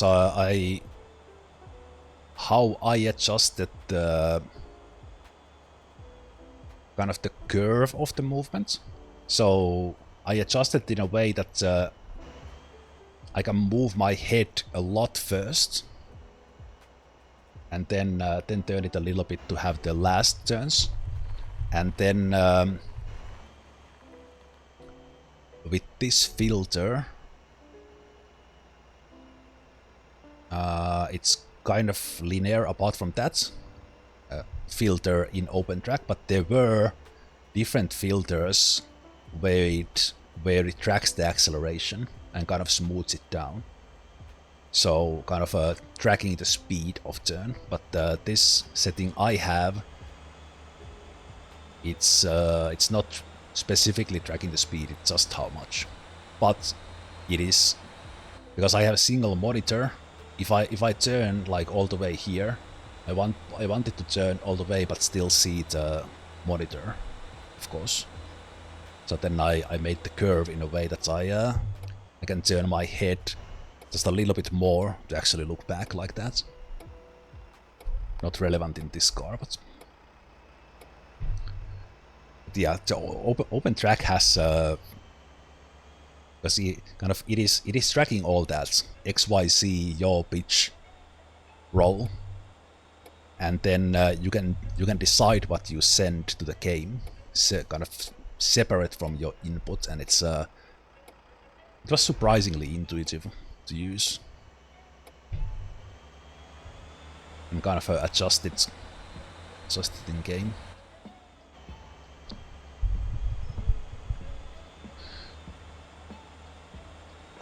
Good.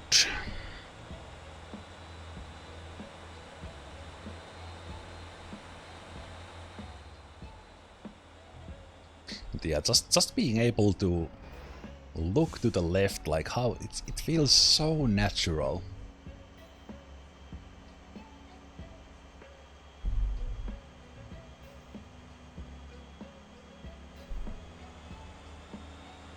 So nice.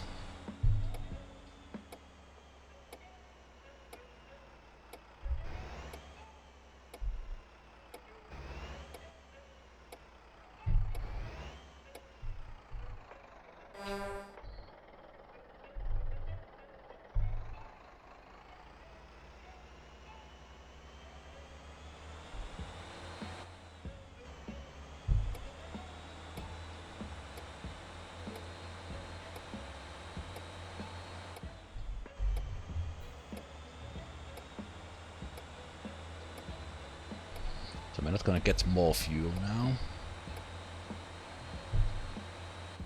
Just gonna... It was more for immersion reasons to get the tanker here. It's my camper.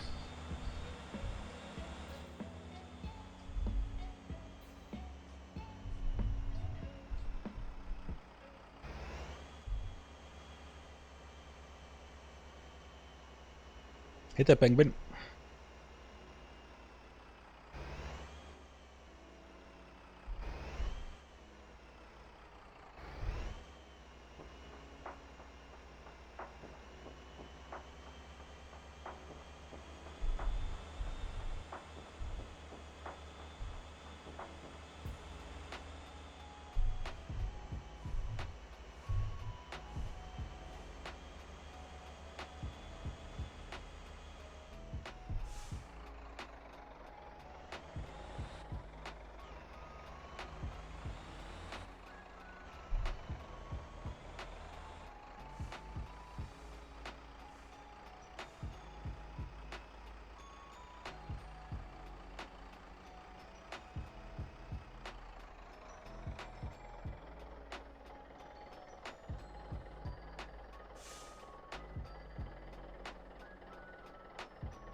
I think I had it between. Okay, let me try that again.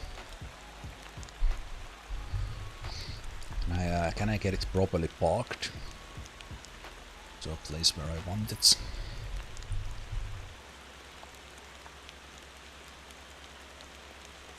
But yeah, penguin, I got a Moza TSW wheel.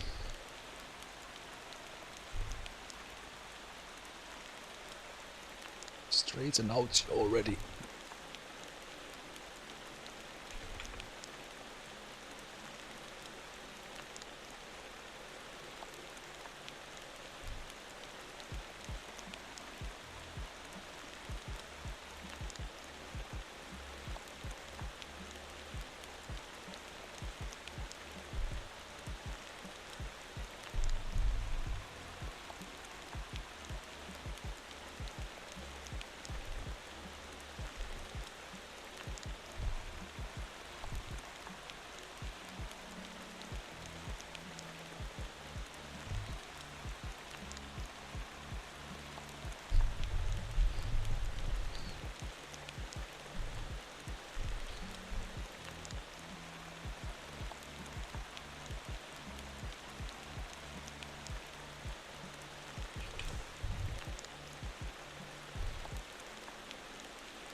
Totally holding out a Violet returning Mountain Blade.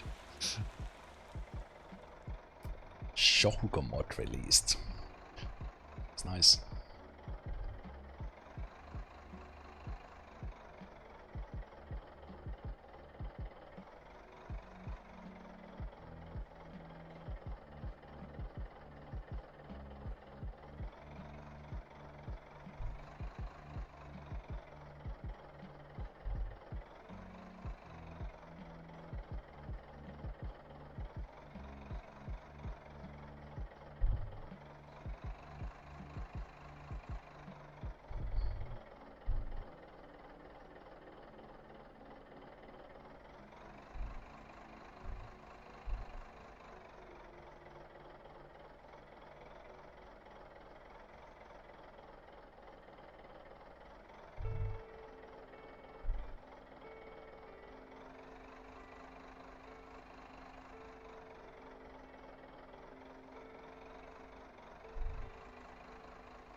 Damn it.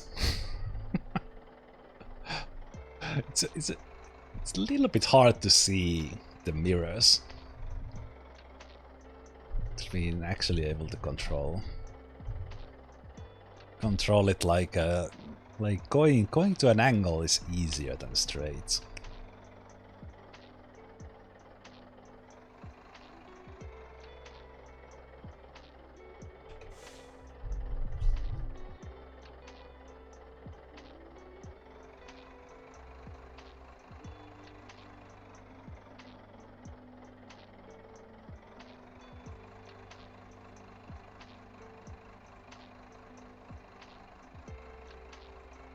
There's zero reason to what I'm doing here. It's just to practice reversing.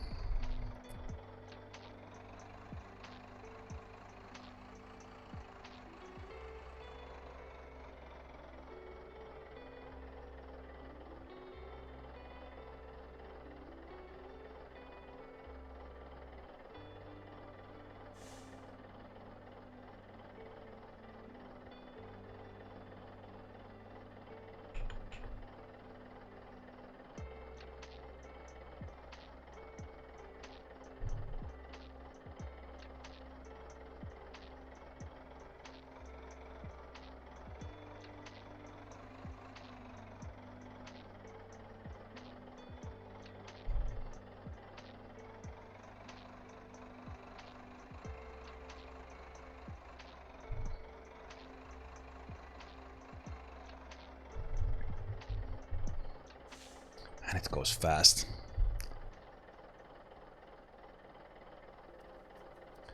That's one thing that I think is it easier if I have the virtual mirrors, because those are a little bit more accurate. I see more from them because that mirror is a little bit far. I can't see the dolly's angle quite as well as I can from the virtual mirror. Because the resolution of with these quality settings is not that great on the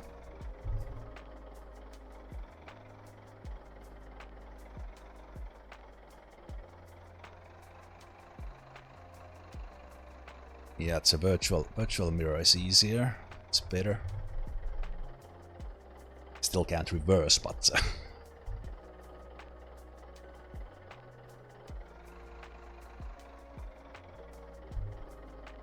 it's better. I can see more from it.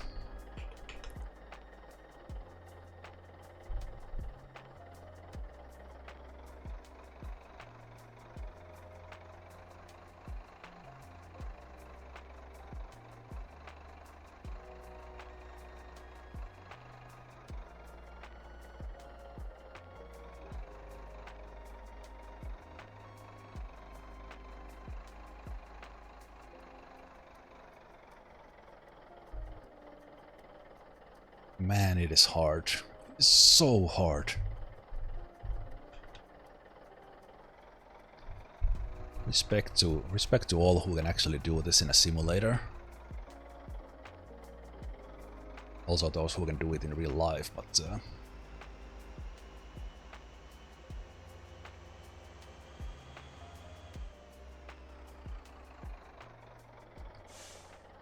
now it is relatively straight, so I go a little bit there.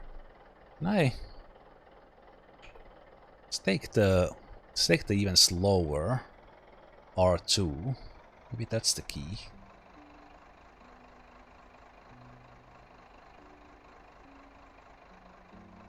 So you literally need to go like inches, or the dolly moves too much.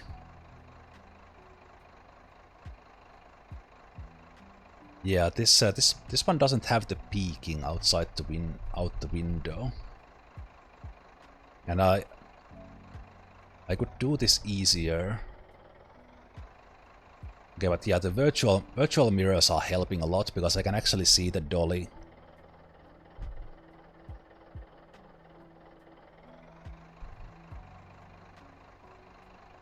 Dolly also on the right side.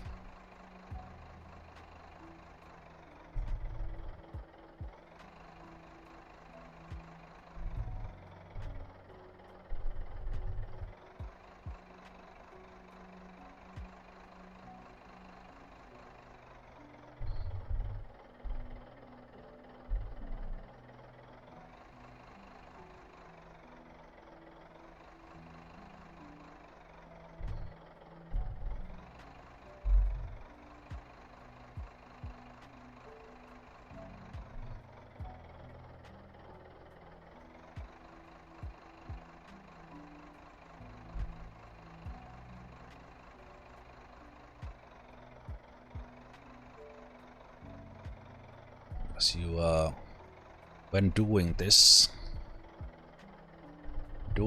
and actually have control, you need to see the dolly tires, and you actually need to see the dolly. It has those kind of side beams, and normally those would have like a big reflectors in it, and you could focus your eye on them and kind of, well, objects in the rear view mirror appear closer than they are. These ones are not. These ones are not making the image larger.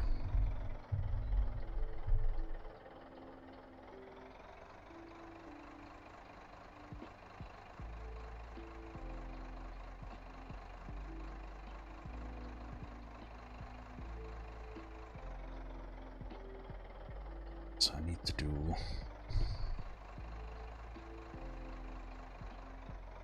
that a little bit forward, behind.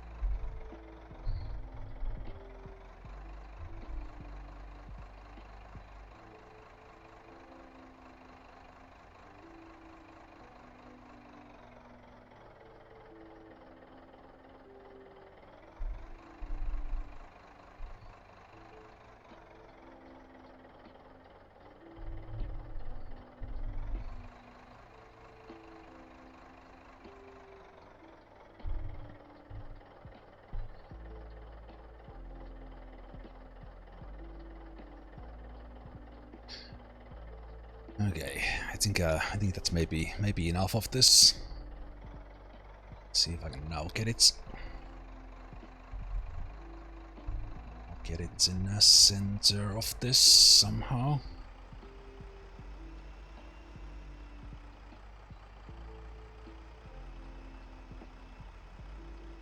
Yeah, just reversing straight like so hard. Like to actually do it properly. I was able to do it there in the concrete factory, like going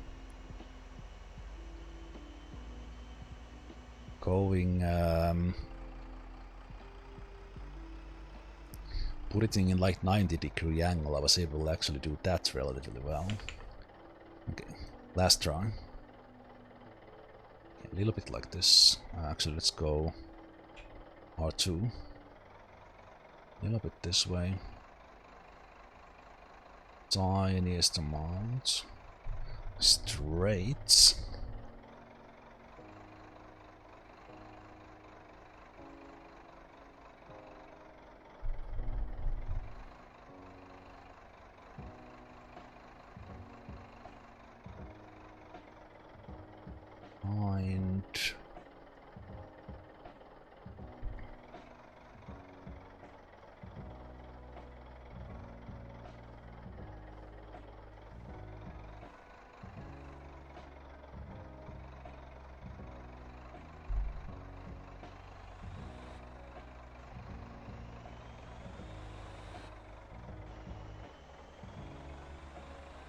And I'm already too much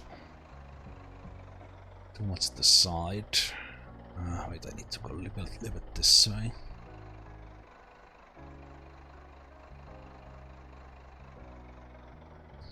Straight.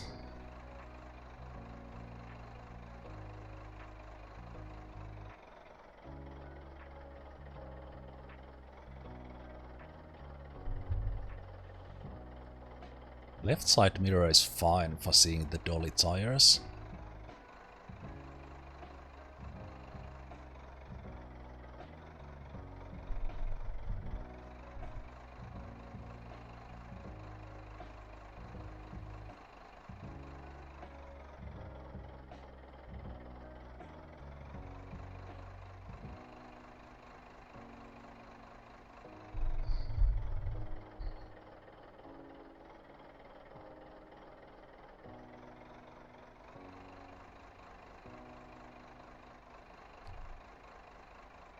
Oh, it's so hard. Can't do it. It's good enough.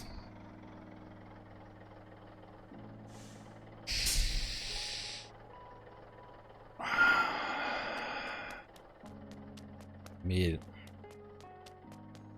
it's not far off, but it's it is hard to get it getting straight in that. My God.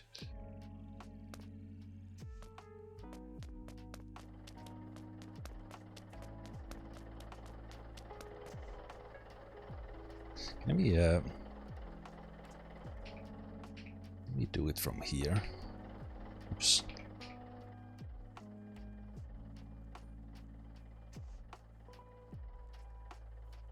Is this easier for me?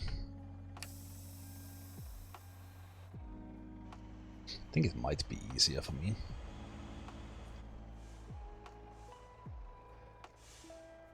So no head tracking here.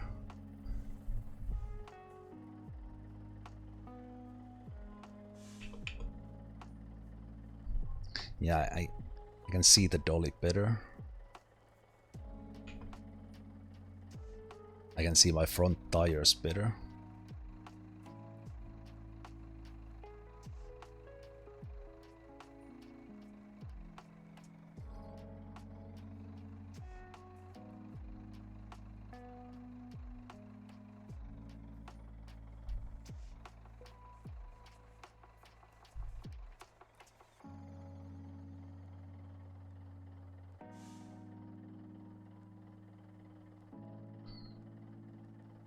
Let's go a little bit further.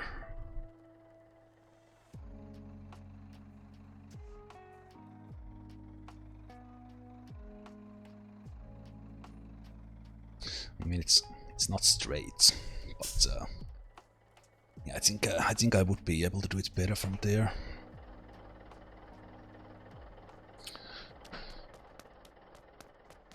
I mean, it's not bad. Like, it's kind of bad, but that's all I have in me today.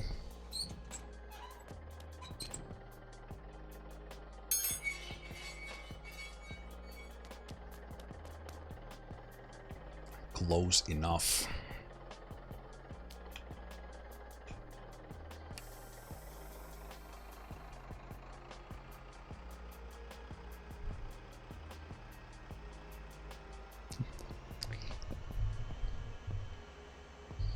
Yeah, the virtual mirror has a little bit better resolution in it, so you can more easily see like the tiny details that you see when you are reversing the dolly. Even though I was able to get it into the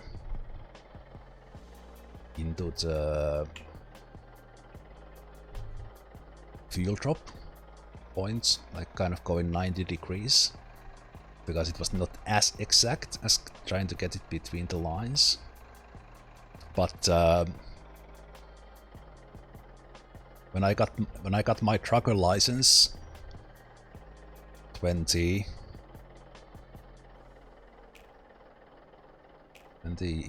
years ago,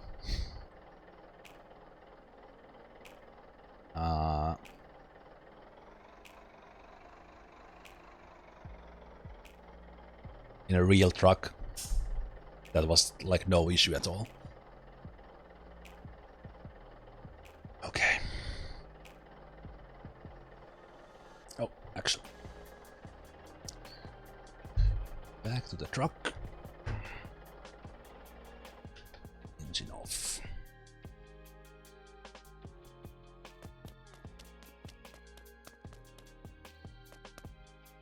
Yeah. Other truckers would be laughing at me in the break room. Who parked that tanker in there? Was it Zemalf? Yeah.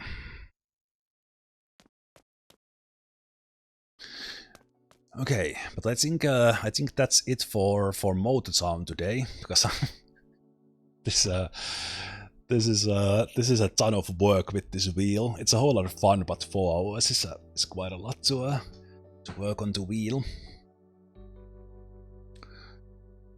I'm thinking here that did this get all the juice out of me? Will I play something else? But that would require a kind of tearing all this out and then coming back live. So I think I will call it a day.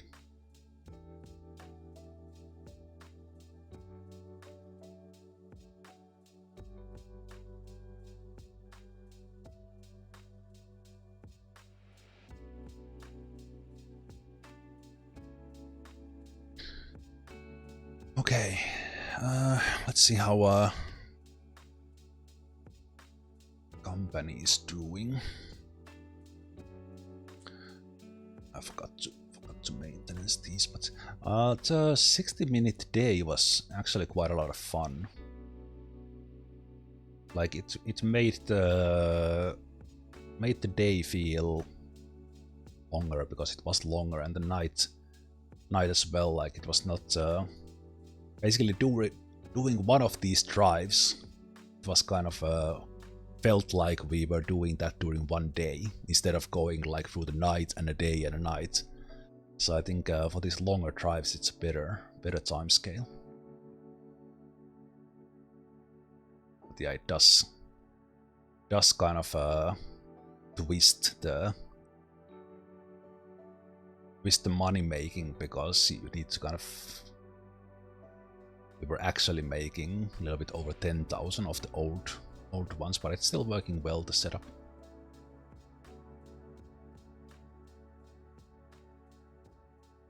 So yeah, I hope you guys enjoyed the wheel feet belly cam today, and I hope you enjoyed a little bit of Motor Town with the sim gear. For me this was great, and it was very nice having you guys here hanging out with me.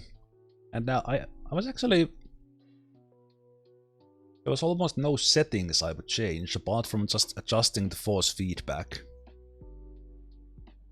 for the different vehicles.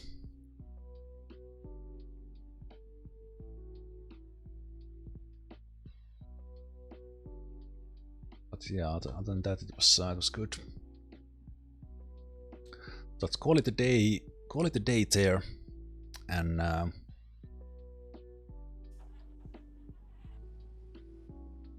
on this upcoming week for you guys watching live, I might stream on Tuesday and Wednesday, but no stream tomorrow, and then there's Midsummer. So no streams on the next week's weekend. But then after that, through the summer, quite regular streaming on the usual Thursdays to Sundays. And I will see what I do with... I'm thinking just from kind of a... If I have a whole Sunday off, that I don't have anything in the morning, don't have anything in the evening, I think those Sundays, or maybe Saturdays, sometimes they will be that I will be doing this drive sim thing every now and then. I might try Euro Truck Simulator next. Gonna fire that up and just do some trucking. But yeah, today was great. And again, those who... see if I can put it on screen here at the end as well. So those who didn't see it before, there's the opentrack. So this is how it's tracking, and it is showing there the raw tracker data, and then it's showing the how much is sending to the game depending on the setup. And then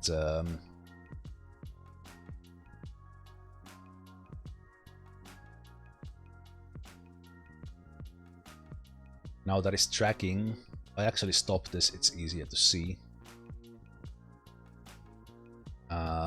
Neural net tracker.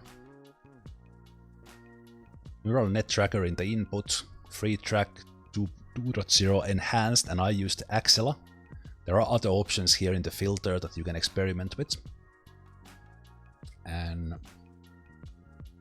then in the options, just a shortcut for the centering and toggling if you want. In output, I have disabled roll X, Y, and Z. I did have the Z, you saw that lean ahead. I was basically just using the sideways and the up, like the tilt, so yaw and pitch. No changes in here. This is just automatically start tracking. And then in the tracker, you just choose your camera and adjust the resolution a little bit if you want, but 320 times 240 is fine. So this doesn't need to be the full resolution of the camera. Then you calibrate it when you have the tracking on. So you're basically there, it asks you to turn around and look up and down. And then in the filter, I had the Axela as set, so I adjusted the smoothing all the way to the max. So those are the settings. And then if we look at the mapping, here in the mapping, I adjusted the kind of things that I can, if you look at, alright, I don't have the tracking on now, but basically it enables it in a way that you you can turn your head a little bit. Maybe I'll just show this to you. Let me start the tracking. Tracking, and I show you this again. So you see the red circle. So I made these curves in a way that I can look a little bit to the sides and have it turn a little, but then with just a little bit of turn, it kind of accelerates into. So the x-axis on this mapping is how much I'm yawing or pitching in real life, and then the decrease on the y-axis is what is sending to the game. So with this I was able to do it that I was looking to edge of my monitor, and then with just a little bit of turn I was able to do 180 while I still see my single monitor. And basically the same thing here. And with the Z, I just had a long dead zone to the front so that I was able to lean forward and then look to the side like we did in that one turn. Yeah, that's that is opentrack, and works for any game you have head tracking in. The Zemalf axis, yes, that I had enabled. Yeah, opentrack, free software. Get it from GitHub. No need for anything else, just a webcam.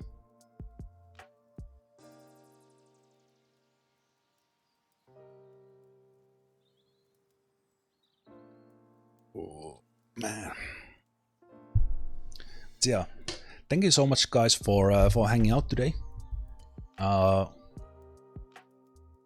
It was great fun showcasing the wheel a little bit. I will post some photos on Discord about the whole setup from like my point of view.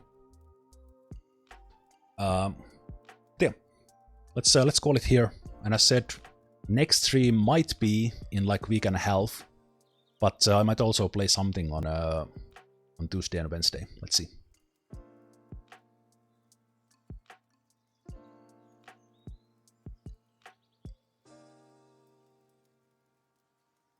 You all have a good rest of the Sunday. Great start to a new week, and if I don't stream, absolutely fantastic midsummer. I'll see you next time. Take care.